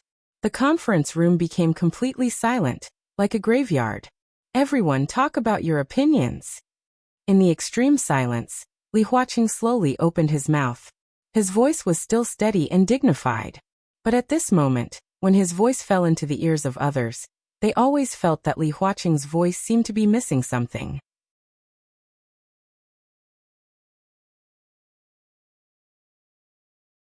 Chapter 11:24. No one took the lead to express their attitude. In the unspeakable silence of the conference room, everyone's eyes met each other, and they could almost see the complexity and weirdness in each other's eyes. If the information in his hands was realistic, then it had to be said that it was a bold and imaginative piece of information. This was the 4th confession sent by Ma Si. In the confession, there was little description of Mao Song. Instead, it was a large piece of information about Lin Yin's relationship with Phoenix Pavilion, and the schools affiliated with Phoenix Pavilion. Lin Yin graduated from an art school called Ethereal in Huading 6 years ago. There were very few people in Huading who had heard of this art school. The specific address of the school was located in a closed office building in the suburbs, which was not listed or rented. It was extremely private. The lower 5 floors of the office building were all disguised as Kunlun City properties, and the 5th to the 12th floor was the threshold of the Ethereal Art School. Lin Yin introduced the threshold of the Ethereal Art School in great detail. First of all, they had to at least graduate from a key university in Zhongzhou State. There was no upper limit. Those who had excellent performance in school could enter the preparatory class in advance after passing various assessments. Second was age. The age of the preparatory class was 19 to 23 years old. The age of the official students was 23 to 29 years old. They had to have strong professionalism and a certain degree of work experience. They had to be more than 1.65 meters tall, have strict body measurements, be able to use at least one foreign language for unobstructed communication, have a standard of Mandarin, have a delicate appearance, good temperament, relatively simple love life, virgins preferred, rich hobbies and proficient specialties, a lot of things. There were more than 20 prerequisites for admission alone, and it was worth noting that these were only the admission conditions. In other words, people who met these conditions could submit an application for admission, but they might not be approved. Even Li Tianlan sighed with emotion when he saw these so-called conditions. Kunlun City was playing big and fancy. According to these conditions, such a person would probably be able to enter a good company easily and have a good position. This was indeed a reserved service for the lovers of many big shots. It was really an eye-opening experience. From another perspective, any official student in the Ethereal Academy of Arts would definitely be a so-called goddess who had a long line of suitors. But in the Ethereal Academy of Arts, they were just trading items waiting to be evaluated. Lin Yin also listed the courses of the Ethereal Art School. This was the most eye-opening part of it all. Painting, yoga, gymnastics, vocal music. This sounded like a perfectly normal lesson. When Li Tianlon first saw these names, he felt a little strange. These courses were indeed worth training, but the key was that those who could meet the admission standards of Ethereal Art Academy couldn't be unfamiliar with these courses. So what was the point of learning them again after entering the academy? Become more professional? But when he looked at it in detail, he finally understood what the so-called painting meant. In a 45-minute painting class, the students did not use their hands or feet. Lick bananas, lick glass, lick lollipops. Ethereal Art Academy was constantly developing the students' specialties in the most subtle areas. Of course, the vocal music class wasn't about singing. Instead, it was about training the students' tone of speech over and over again. It was about what kind of emphasis to use in certain situations, and how to make their voices more melodious at certain times. Being knowledgeable was a real thing. However, being knowledgeable didn't mean that everything could be easily accepted. At the very least, the big shots in the conference room were shaken by this curriculum. What was even more difficult for them to accept was the number of people in Ethereal Art Academy. According to Lin Yin, Ethereal Art Academy enrolled students in several provinces, such as Huading, Jiangzhou, Wuyue, Zhongyuan, Minnan, Jianghuai, and Beihu. In advance, the executive board of Phoenix Pavilion secretly screened the targets and sent invitations. Each student who successfully entered the academy had a recommendation. If the student recommended by the student agreed to join the academy and passed the application, the recommender would receive a subsidy or other substantial reward, and get another recommendation. If the student recommended by the recommender agreed to join the academy, but his application didn't pass, the recommender would be disqualified for 1 year. When all sorts of benefits, personal obligations, and certain rights were combined, everyone realized that there was actually an extremely complete set of rules prevailing in Ethereal Art Academy. The students were clearly divided from the moment they entered the academy to the moment they graduated. It was huge, but not chaotic. Yes, it was huge. Excellent women, who were rare in the hearts of many ordinary people, were constantly piling up in this art school. According to Lin Yin's memory, there were nearly 700 people in Ethereal Art Academy in her year alone. How many years was that? The previous 700 people? What did that mean? And Ethereal Art Academy wasn't just a complete Phoenix Pavilion. At the very least, Phoenix Pavilion had at least 2 other similar schools. If they were all of the same size, it meant that there were at least 2,000 such students. Of course, the so-called students didn't mean that they were official members of Phoenix Pavilion. Historically, those who could officially join Phoenix Pavilion were truly outstanding students or special students. In this regard, Phoenix Pavilion never forced them. Students could refuse Phoenix Pavilion's arrangements and find so-called financial backers on their own. In return, they would provide certain resources to the academy according to the agreement. If they were abandoned, they could submit a new application to the academy. If the application was passed, they would continue to complete their studies. In Lin Yin's testimony, almost no one had ever refused the academy's arrangements. Most people would not enter the Phoenix Pavilion, but the academy would handle it appropriately. They would arrange for students to be with one rich person after another. This involved all sorts of industries. These people were officially eliminated from the Phoenix Pavilion, but to a certain extent, they could still be said to be of the highest quality. Some of them were secretly kept as mistresses, and some even got married successfully. After being packaged by the academy, they basically lived a life of luxury as long as they left the campus.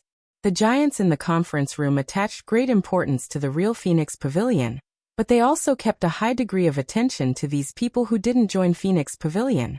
In the dead silence, Zhou Mulan gently knocked on the table. The subtle sound became extremely harsh in the conference room. His voice was a little low, and he said slowly, "This is no longer a problem of Kunlun City. To put it more broadly, this is an extremely serious problem of intelligence. I propose that we thoroughly investigate all the problems of Kunlun City. At the same time, we immediately send people to block Ethereal Art Academy in Huading and revoke Gu Xingyun's position as the guardian of Zhongzhou State. In addition, we should strictly examine the financial problems of Kunlun City and suspend all high-level officials of Kunlun City." Everyone was shocked. Guo Wentian opened his mouth and seemed to want to say something.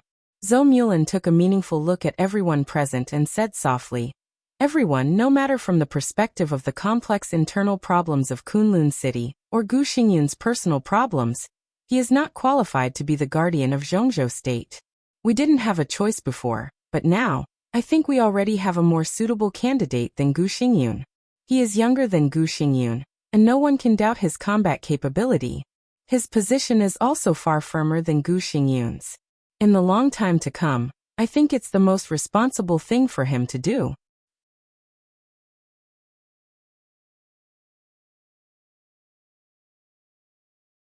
Chapter 11:25. Zhou Mulan did not mention Li Tianlan's name, but everyone in the conference room knew who he was talking about. In today's dark world, there were only a few people who could crush Gu Xingyun in terms of combat capability. The few was not the only one, but on such an occasion, it could only be Li Tianlan. What was Li Tianlan's image in the dark world now? In terms of personal combat capability, he had more than crushed Gu Xingyun. He killed Gu Qianchuan with a shocking sword in the desert, tore the Snow Country army with a sword outside Sai City, killed an invincible realm killer with a punch outside Huading Airport, and defeated Jiang Shangyu in Xianyuan City. Now that the final battle in Beihai was over, everyone had clearly felt that the era of Donghuang had officially come. Crush Gu Xingyun? In the eyes of most people, it might be a great achievement, but such an achievement did not deserve Li Tianlan. Now Li Tianlan's image in the whole dark world was clear and distinct. In terms of personal combat capability, Li Tianlan completely crushed the whole dark world. This kind of strength might not be very obvious because Li Tianlan had not risen for a long time, but in essence, he was even stronger than Wang Tianzong before the breakthrough. Unparalleled in the world, invincible. Such a word seemed to be able to be applied to Li Tianlan. If such a person became the guardian of Zhongzhou State, judging from Li Tianlan's age, he could protect Zhongzhou State for at least half a century. The parliament of Zhongzhou State did not deny Li Tianlan's combat capability. This was something undeniable. But the giants were particularly worried about Li Tianlan's position. This did not mean that they denied Li Tianlan's loyalty to Zhongzhou State, but compared with Emperor Dong's palace, many people were worried that Li Tianlan might have some tendencies in his mind. This tendency might not be too obvious most of the time. But as the guardian of Zhongzhou State and the war god of the nation, no matter how inconspicuous the tendency was, once it was shown, it was enough to cause a huge storm. Therefore, even if Li Tianlan went to Kunlun City and seriously injured Gu Xingyun, proving that Gu Xingyun was not qualified, the parliament of Zhongzhou State still kept subtle silence. In fact, what Zhongzhou State worried about was not only Li Tianlan's position, but also his character. Compared with Gu Xingyun, who was good at compromise and forbearance, and was more like a businessman than a guardian to some extent, Li Tianlan's character was too unyielding and fierce. The Tang family in Yuzhou and the Qi family of the Special Warfare Group were the clearest examples. A young man who could say that he was the overall situation of Zhongzhou State was totally different from Gu Xingyun in terms of character. Not to mention the problem of being too rigid and easy to break, it was very difficult for a person who was too fierce to obtain the majority of people's approval. This kind of standard Li style has been used in the continent had spread for hundreds of years, but the past was in the past. The current leaders were used to Gu Xingyun's style. Now that the style of the Li family had returned, everyone would feel a little uncomfortable.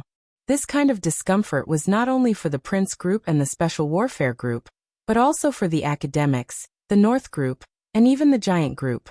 Such discomfort would naturally turn into hesitation and worry at certain times. They all recognized Li Tianlan's combat strength. As the most powerful overlord country in the world, Zhongzhou State should have such a guardian. The guardian of Zhongzhou State should also have such a style. Everyone knew this, but everyone was still worried that Li Tianlan's sharpness would not only deter the opponent, but also hurt themselves. Therefore, Li Huaqing made a proposal that everyone could accept when the new group and the Giant Group were under unprecedented pressure. Li Tianlan officially entered the parliament and jointly controlled the special warfare system of Zhongzhou State with Gu Xingyun.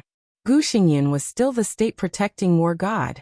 and Li Tianlan served as the chief security advisor of Zhongzhou State. Gu Xingyun was indeed no match for Li Tianlan. But Kunlun City had been developing in Zhongzhou State for so many years, and its foundation had long been deeply rooted. As long as the storm within the Special Warfare Group was quelled, and when Gu Xingyun stabilized his position, it was completely possible to check and balance Li Tianlan in a short time. And out of respect for Li Tianlan, the parliament could also give Li Tianlan a certain leading position, and even the official ranking could put Li Tianlan ahead of Gu Xingyun. All this was temporary. After all, Gu Xingyun could not always stand in front of Li Tianlan. But the parliament also happened to need time. The members and directors of this and the next session needed a certain amount of time to get familiar with Li Tianlan's style. And as time went by, Li Tianlan would gradually mature and feel more and more clearly the constraints brought by Gu Xingyun. As he grew older, his mentality would also mature. At that time, Li Tianlan might be more pragmatic and understand the truth of leaving silence to his own people and showing his sharpness to outsiders.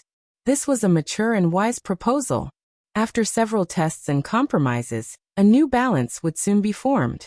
There was even a clear outcome to this matter.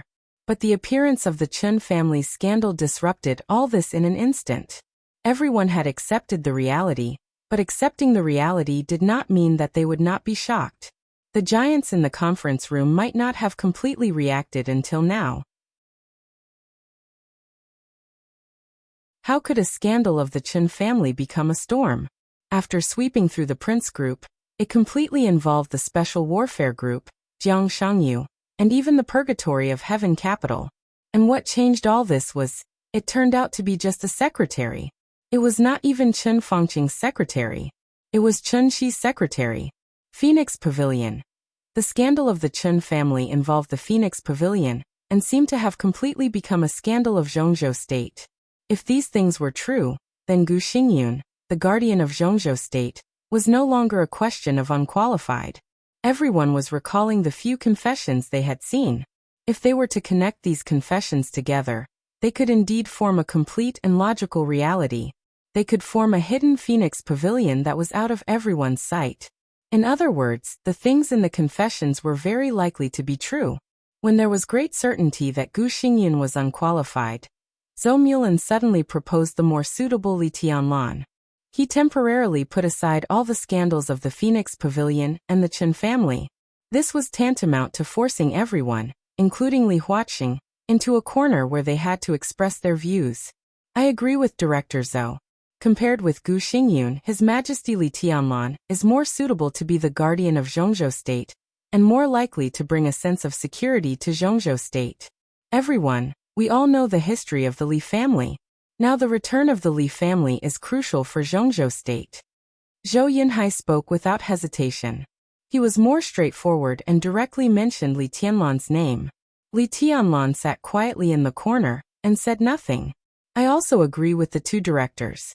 In fact, because of Gu Xingyun's character, Zhongzhou State's right to speak in the dark world has declined in recent years, and there are constant problems inside the special warfare system. At this time, we need a strong enough figure who can control the scene to replace Gu Xingyun.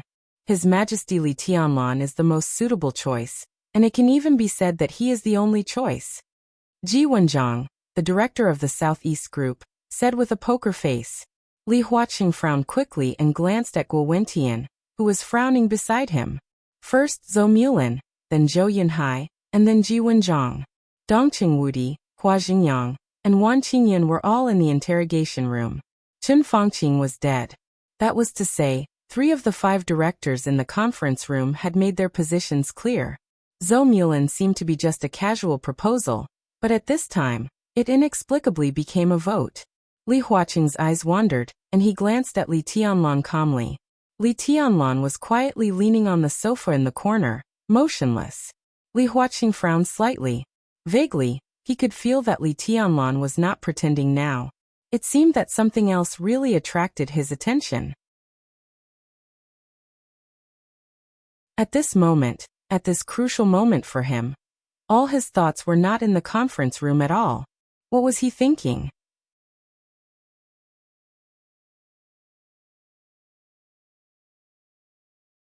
Chapter 1126. Li Huaqing stared at Li Tianlan for a few seconds, then turned his eyes calmly and said in a low voice, I agree in principle, but we can't be too hasty in this matter. In the current situation, stability is the first priority. Now that we have a clue, we still need to investigate what should be investigated.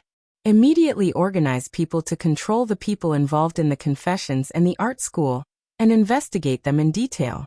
When there are results, we will talk about the details. There was a moment of silence in the conference room. Zhou Mulin, Ji Wenjiang, and Zhou Yunhai did not speak. After all, Li Huaqing was the president. This position had unquestionable authority. This time, Li Huaqing said these words directly without asking their opinions. There was no doubt that this was equivalent to his decision. It was not impossible for the president's decision to be overturned before it became a formal resolution. But once it was done, regardless of whether it would succeed or not, it first meant that a fierce game and storm would be set off at the top of the parliament. The most obvious aspect of such a game was the voting. It was not a vote inspired by the president. This word also meant that the parliament had become a battlefield for voting. As the most powerful country in the world, Zhongzhou State was involved in almost unimaginable aspects from the inside to the outside, from the top to the bottom. And the countless decisions of the parliament were not a battlefield that could be decided by the directors and members of parliament casually. Wisdom was never equal to war, but the art of balance and compromise. Li Huaqing decided to put this matter aside and carry out the investigation first. When he didn't want a full-scale war, the major groups would put it aside. No one wanted to push Li Huaqing too hard. The game was not a fight without considering the consequences. Just as Li Huaqing did not dare to push Li Tianlan before, Li Tianlan did not dare to push Li Huaqing now. Their demands might have irreconcilable conflicts in some aspects, but in the same way, if they wanted to achieve their own goals, they could not do without each other's support. Li Huaqing picked up the teacup and took a sip. He looked at the silent directors and then at Li Tianlan. Suddenly he asked with a smile, Tianlan, what do you think? I do as you investigate. Li Tianlan was silent for a full 5 minutes before he said in a drifting tone. His tone was extremely slow, with indescribable stiffness and dullness. It sounded very unconscious, like sleep talking. At this moment, everyone in the conference room did the same action. They straightened up, turned their heads, and looked in Li Tianlan's direction. Li Tianlan was still sitting there, motionless. His breathing was extremely steady, but somehow at this moment, he gave everyone a very confused feeling. What was going on? Everyone was dumbfounded. Especially Guo Wentian. From afternoon to evening, it was Guo Wentian who quarreled with Li Tianlan the most fiercely. He constantly questioned the authenticity of several testimonies, constantly changed concepts, and interfered with other people's thoughts. His attitude of protecting Gu Xingyan was extremely obvious. The appearance of the Phoenix Pavilion also impacted his worldview. Guo Wentian didn't have a good impression of Kunlun City now, but he must protect the giant group if possible. If the existence of the Phoenix Pavilion was confirmed, not to mention how big an earthquake it would cause in Zhongzhou State, at least the fact that Lin Yin had seduced Mao Song would become a complete fact. Li Tianlan could completely involve this matter in Chen Fangqing's death. While suppressing the Prince Group, he would completely destroy the Special Warfare Group. At that time, the badly damaged Prince Group would lose its natural ally. In its weak period, it might be difficult for them to support until the next election.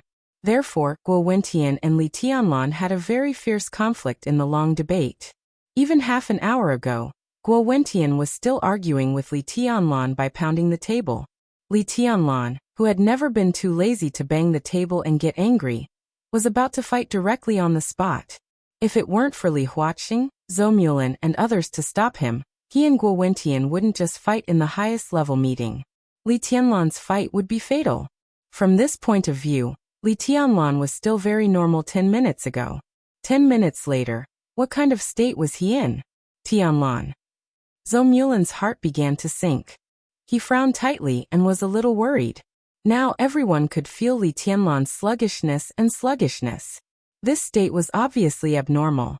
Li Tianlan sat there motionless, like a statue without the slightest breath of life. It seemed that it took a full minute for Zhou Mulan's voice to reach Li Tianlan's ears completely. Li Tianlan's fingertips on the armrest of the sofa moved slightly.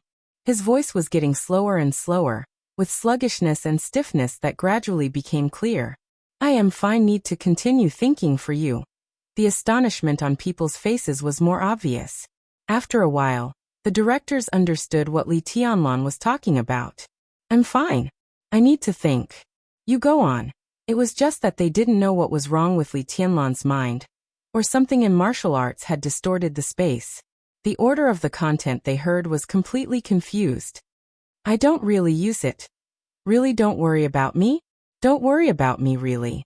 Zhou Mulan took a deep breath and was a little confused for a moment. Li Huaqing looked at Li Tianlan in a daze, and seemed to forget what he wanted to say for a moment. Guo Wentian was the first to come to his senses. He was almost ecstatic. He was not interested in knowing what was going on with Li Tianlan. He only knew that Li Tianlan was very abnormal now. From his point of view, it was best for Li Tianlan to take advantage of the situation and die. But he also knew that it was impossible. However, Li Tianlan's state made everyone a little uneasy. For a moment, the aggressive sharpness of Zhou Mulan and Zhou Yunhai seemed to fade a lot. Guo Wentian, who keenly grasped this opportunity, directly suggested, President, I suggest that His Highness Li Tianlan be directly sent to the hospital. This is also a concern for him. The problem of Phoenix Pavilion is a very serious problem. I suggest informing Huating City government immediately. Huating Parliament will take the lead in the investigation and report to us as soon as possible after getting detailed information. Li Huaqing glanced at Guo Wentian. He understood the other party's idea. Ethereal Academy of Arts was now the key to prove the nature of Phoenix Pavilion, and the address of the Academy of Arts was in Huating. Guo Wentian hoped that Huating Parliament would investigate first. There was no doubt that he intended to control the situation in his own hands. After all, Zhong Yongming, the current member of Parliament of Zhongzhou State and Speaker of Huating, was one of the leaders of the Prince Group, and was also the leader of the Prince Group that was not affected much after Chen Fangqing's death. Li Huaqing was a little confused. He nodded and then shook his head. He looked in the direction of Li Tianlan, and suddenly felt a little dispirited. However, it was indeed a good opportunity to let Zhong Yongming control the situation. It was not a bad thing, but he had to learn the details of the Ethereal Academy of Arts in detail later. Li Huaqing took a deep breath, nodded, and was about to speak. Bang! The door of the conference room was suddenly pushed open. Ma Si, who looked a little impatient and complicated, pushed the door open and wanted to say something. He held an envelope in his hand and looked a little hesitant. What's going on? Li Huaqing was a little stunned. President. Ma Si took a deep breath. His voice was erratic, and his eyes were also erratic. Is there a new confession? Li Huaqing's heart had sunk to the bottom. Kunlun City had almost no checks and balances in Zhongzhou State. After so many years of development, he didn't feel strange about what Gu Xingyun had done in private with his power. No, it's not a new confession. It's a letter of report. Ma Si swallowed and said with difficulty. It's a real name report. Someone reported Gu Xingyun, the governor of Kunlun City and the minister of Special Operations Department of Zhongzhou State, and brought a lot of evidence. Li Huaqing's expression suddenly froze. Ma Si's erratic voice continued.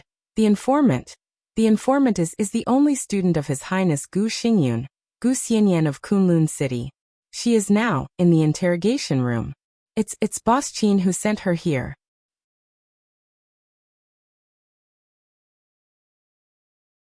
Chapter 1127. Qin Weibai. Gu Xianyan. Gu Xingyun's only student. Ma Si's erratic voice fell in the ears of several giants, but it brought endless solemnity and depression. At this moment, not only Guo Wentian, who had just breathed a sigh of relief, but even Li Huaqing felt a little numb. They might or might not have realized that compared with Li Tianlan's strength, terror, and even madness, they were more worried about Qin Weibai, who now seemed to have restrained all her sharpness and stayed by Li Tianlan's side gently and obediently. This young couple brought completely different feelings to Zhongzhou State and trouble that no one wanted to provoke. Now no one denied Li Tianlan's combat capability. His terror had long been deeply rooted in people's hearts. It was irresistible sharpness and sharpness. Li Tianlan was invincible. But he was still young, and his heart and character to some extent fully matched his age. This year, Li Tianlan would be 24 years old. At the age of 24, it was really hard to say that it was a mature age. His combat capability was already at the peak, but in other aspects he still needed a lot of things such as learning, experience, tempering, and even lessons. The new group didn't rise for a long time, so Li Tianlan didn't deal with many things. But judging from the small number of things he dealt with, he did seem a little inexperienced in strategizing in terms of wisdom. His means might be extremely tough, but he could deal with every move. As long as he didn't completely turn hostile, within the rules, Li Tianlan's performance was not as irresistible as his personal combat capability. But Qin Weibai. Her style could not be said to be the complete opposite of Li Tianlan's. Her means were also indescribable. Yes, it was indescribable. Zhongzhou State had never understood Qin Weibai from beginning to end. Whether it was Qin Weibai in the period of Samsara Palace or the period of Lin Clan. This young woman's mind had a maturity and mysteriousness that did not match her age at all. It could even be said to be wisdom. She was good at hiding all her thoughts in silence. Her step-by-step plan seemed to have no connection at all. When everything was revealed, people only saw the result, but there were still too many things that were unclear about the process and her entire plan. She seemed to be completely shrouded in fog. She remained calm and did whatever she wanted. When everyone was confused or even unaware, she had already completed one arrangement after another. She had absolute control over the details, and the overall situation was magnificent.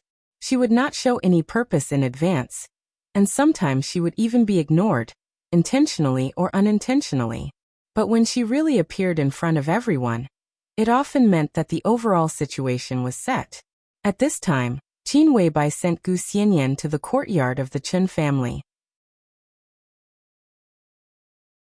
The complicated relationship between the two of them did not need to be explored for the time being.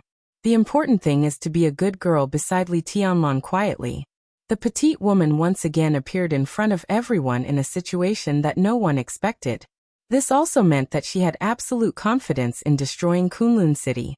Absolute confidence. Li Huaqing's breathing quickened a few times. The invisible pressure had already hit him in the face like a substance. He could ignore Li Tianlan's combat capability, the new group, Qin Weibai, and many other aspects. But when these gathered together to force him to make certain decisions, how could he really not care? The oppressive silence lasted for a full 5 minutes. Li Huaqing reached out to touch the teacup and finally said, "Invite her in." He was talking about her. Not them. Ma Si nodded and turned to call Gu Xianyan. Li Huaqing held the teacup and sipped the tea, expressionless. Guo Wentian wanted to say something, but he opened his mouth, but he didn't know what to say. He glanced at Li Tianlan again. Li Tianlan's body became more and more stiff. In the somewhat dark and silent conference room, the sound of whispered discussion after the silence, the faint light, time passed slowly. Everything around him seemed to be getting farther and farther away from Li Tianlan quietly. It was an indescribable feeling. His whole mind and even his soul seemed to be carefully pulled out of his body by a gentle and natural force. The incomparably real three-dimensional perspective was directly projected from his mind. Li Tianlan saw the whole conference room clearly in an instant. Sitting in the main seat, Li Huaqing's face was slightly pale, and a little sweat was seeping out of every pore on his body.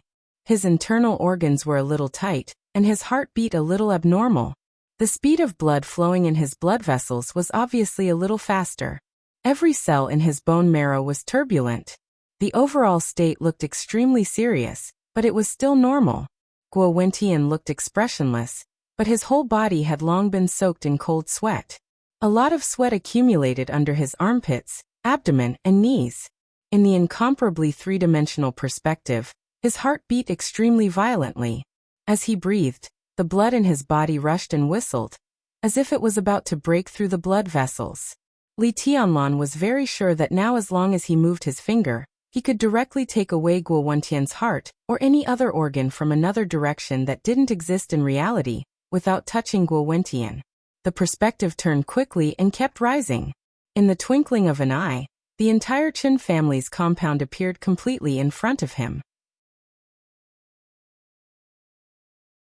Every single person's physical state and, to a certain extent, their psychological activities, every house, every brick, every plant, every ant in the Chen family's courtyard, every brick, every tile, every blade of grass, every ant, every cell.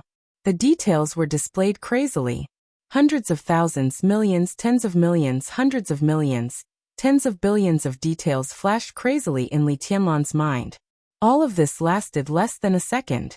Before Li Tianlan's mind accepted a large number of details, the extended perspective had suddenly shrouded the entire Yuzhou city. In an instant, all the details of the entire Yuzhou were completely displayed in front of Li Tianlan. Countless buildings, countless people, countless details on the ground, underground, inside and outside the buildings, and above the sky. Hundreds of trillions of details flashed crazily in Li Tianlan's mind. Li Tianlan suddenly felt a little scared and confused. At this moment, he seemed to really feel the power that belonged to God. His mind and soul seemed to have completely left his body. So when the perspective left the conference room, he almost lost the power to interfere with reality. Trillions of city details were crazily tumbling in the field of his mind. This feeling was hard to describe. It was a feeling of being omnipotent and omnipresent. Li Tianlan completely believed that if such a perspective didn't appear in his mind but in front of him, then he could easily destroy the entire urban area of Yuzhou nearly 100 kilometers away, and kill millions of people in that urban area, as long as he casually raised his hand. Of course, the premise was that he could withstand the impact of countless details in front of him. The biggest possibility was that when countless details really appeared in front of him, his brain would be completely blown up by the massive details, and he would die on the spot. But there was no limit to all of this in his mind. The perspective in his mind kept rotating. Although Li Tianlan couldn't do any damage, his perspective was constantly rising. Countless details of the entire Yuzhou were instantly recorded, and then directly forgotten. The perspective in front of him suddenly covered Northern City, Yanzhou, Dongshan, and several provinces near Yuzhou. A massive number of details were completely presented in the perspective of his mind in an instant.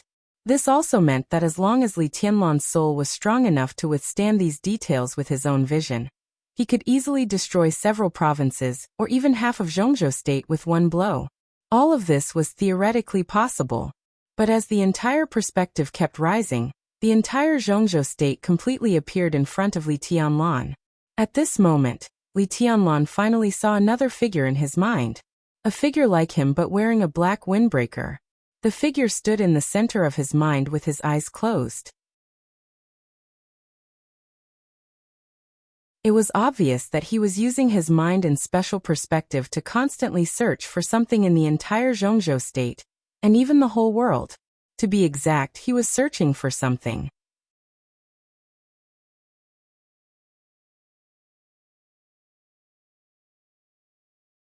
Chapter 11:28.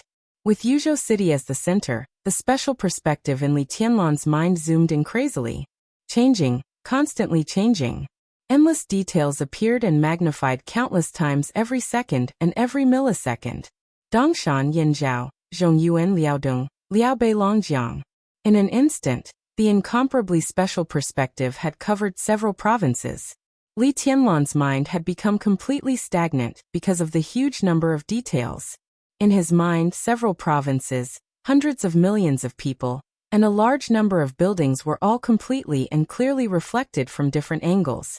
Li Tianlan's mind and Ruthless Will had been completely connected as one.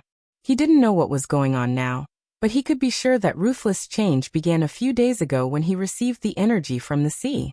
Ruthless, whose energy was almost completely exhausted, regained his activity again because of that energy. But that energy seemed to contain something else that Li Tianlan didn't feel at that time. As time went by, Ruthless, who had recovered some energy, became more and more closely connected with him. It seemed that they had merged into one. So when Ruthless was trying to search for something, his will was naturally closely connected with Li Tianlan's mind, producing a terrifying resonance that allowed Li Tianlan to see hundreds of millions of people in several provinces at a glance. At this moment, everyone in several provinces, every detail of their bodies, every drop of blood, and every cell clearly appeared in Li Tianlan's mind. His mind had been stretched to the limit and could collapse at any time. And Ruthless will seem to have reached its limit. Li Tianlan, who could not think of anything, seemed to vaguely feel that the black trench coat in his mind was constantly trembling. In the next second, tens of billions and even more details were rapidly shrinking. Li Tianlan couldn't see the specific things from those details. Even if he could see them, he couldn't think. Ruthless seemed to filter a large number of targets from a large number of details. In just a breath's time, countless details of several provinces disappeared. Li Tianlan's fingers moved slightly, and the voice in the conference room rang in his ear. It's Gu Xianyan. There was only half a sentence, and it seemed to be a self-introduction. Just as Li Tianlan's thoughts turned, his perspective rose again. In the blink of an eye, countless details quickly piled up in his mind, densely packed and endless. Not Yanzhao, not Dongshan. Wu Qing continued to search.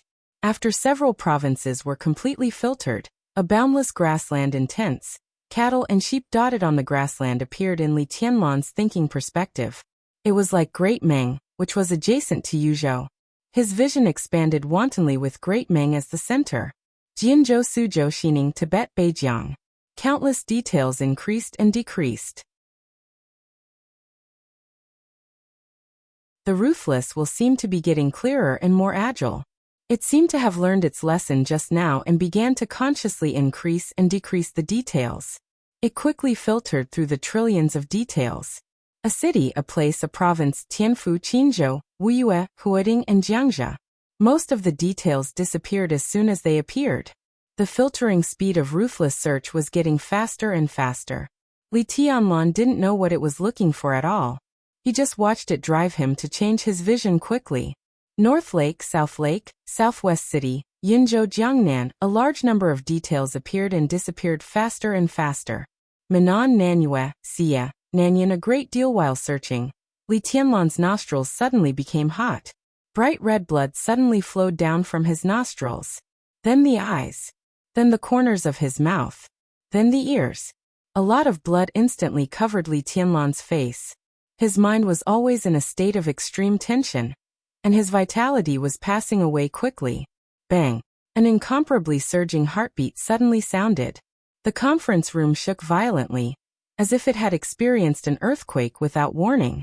The sudden force surged and exploded in all directions of the conference room. In the crisp sound, all the teacups in front of several giants exploded. At the same time, the water droplets splashed, including the conference table, the chairs, and everything else were all twisted and deformed. Li Tianlan, who was bleeding from his 7 orifices, moved his body. The violent beating of the second heart instantly made up for all his vitality, and the huge consumption of willpower. His body slowly relaxed. Li Tianlan, what do you want to do? Guo Wentian, who was shocked and angry, suddenly stood up and almost instinctively exerted pressure on Li Tianlan. Li Tianlan's eyes opened slightly.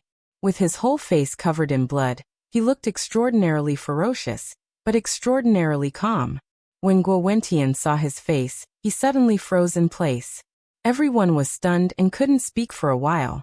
Li Tianlan's eyes swept across the conference room and stopped on Gu Xianyan, who was a little confused. Then he reached out and wiped his face. His palm quickly cooled down and condensed into frost. The moment the frost touched his face, it turned into warm water and washed away the blood on his face. The water droplets with blood gathered in his palm and turned into tiny pieces of ice. The sword energy surged in the conference room. Li Tianlan lowered his head slightly and looked at the pieces of ice in his palm. The faint light shone on the tiny pieces of ice, and a shadow in a black windbreaker emerged from each piece of ice. He was completely connected with Ruthless sword energy.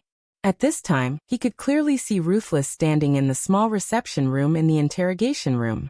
Li Tianlan narrowed his eyes and said calmly, "What are you looking for?" He could clearly feel Ruthless will just now. In a very short period of time, Ruthless Will was completely connected with his mind and triggered the special perspective in his mind. He could almost see through the entire Yuzhou in an instant. Ruthless was obviously looking for something. Or maybe he was looking for someone.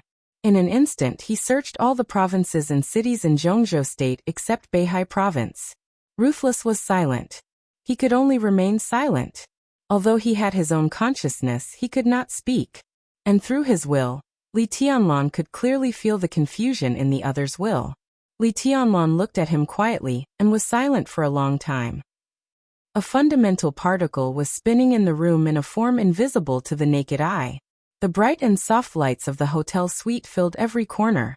The particle rotated slowly, constantly exchanging information with the fundamental particle on the other side.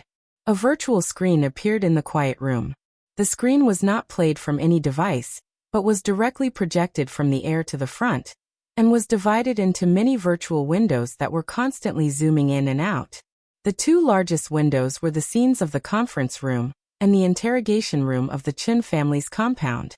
The other small windows were the current behavior of everyone in the Qin family's compound. All the sounds in the picture were going on at the same time. Sitting in the hotel suite, one could perceive the changing situation of Zhongzhou state just by listening to the sound without even looking at the picture. The whole process of the interrogation, the fierce game of recording confessions, the quarrel between Li Tianlan and Guo Wentian, Li Huaqing's hesitation, Zhou Mulan's strength, Zhou Yunhai's firmness, and the Southeast group's indifference. The picture paused, accelerated, and rewound from time to time. Most of the time, the picture in the conference room was focused on Li Tianlan. He sat in a dark corner, and no one in the conference room could see his expression. When this picture appeared on the virtual screen, the light on the screen seemed to be brighter from another level. Not only Li Tianlan's expression, but even every pore on his face clearly appeared on the screen. The normally played picture stopped again. The picture in the conference room occupied everything. Several lines of sight met on the virtual screen. On the screen, Li Tianlan looked down at the broken ice stained with blood in his palm, silent and frozen like a statue. Sure enough, protecting His Majesty has become King Wei's deepest instinct. Looking at the picture on the screen, Lin Shi suddenly said. His tone was a little complicated, with unconcealable respect and envy. It's just the instinct of the body. Xianyuan Wushang, who was also watching this scene, said in a low voice, I haven't observed the core of the Lin clan at a close distance, but the core of King Wei and Beihai is obviously in a strange state. Lin Shi was silent and did not speak. He came to the Ritz-Carlton Hotel in the afternoon. The Prince of the War God's Realm and the Prince of the Space-Time Corridor had the same identity, but they were completely different people. Under normal circumstances, it was difficult for them to sit together.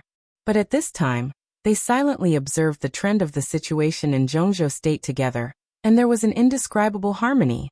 It was harmony, not harmony. This was like the relationship between the space-time corridor, the War God's Realm, and the Emperor Palace. They were far from harmonious, and conflicts occurred from time to time. But on some issues they had always advanced and retreated together, competing and cooperating, very harmonious. Her Highness seems to have been to Dongshan. Lin Shi said slowly. Part of King Wei's energy originally returned to Yuzhou from Dongshan, and it seems to contain some memory fragments of King Wei. We can be sure that it was Her Highness who activated King Wei's memory fragments. The corner of Xianyuan Wushang's mouth twitched, and he said playfully, You dare to monitor Her Highness? We are paying attention to King Wei. Lin Shi said lightly, As a member of the human clan, this is our duty. What a good obligation. Xianyuan Wushang sneered. Okay, I accept your explanation. But you don't seem to have answered my question. What is the situation with the core of King Wei in Beihai province? Lin Shi raised his eyebrows slightly. We have always been paying close attention to King Wei, Xianyuan Wushang said flatly. So we can be sure that King Wei was still in a normal state more than 20 years ago. But during our recent close observation, he was contaminated. Shouldn't the War God's Realm give us an explanation? This is our mistake. Lin Shi's voice became a little low. This time, Solving the problem of King Wei is also one of my tasks. The real time was more than 20 years ago, in the miracle city of the war god's realm. When Her Highness Qin Weibai was at her most unstable, she stabbed Jiang Shangyu with her sword. That you're tuning in to the Echoes of the Heart YouTube channel. Don't forget to subscribe and join us on this journey to catch the most captivating stories.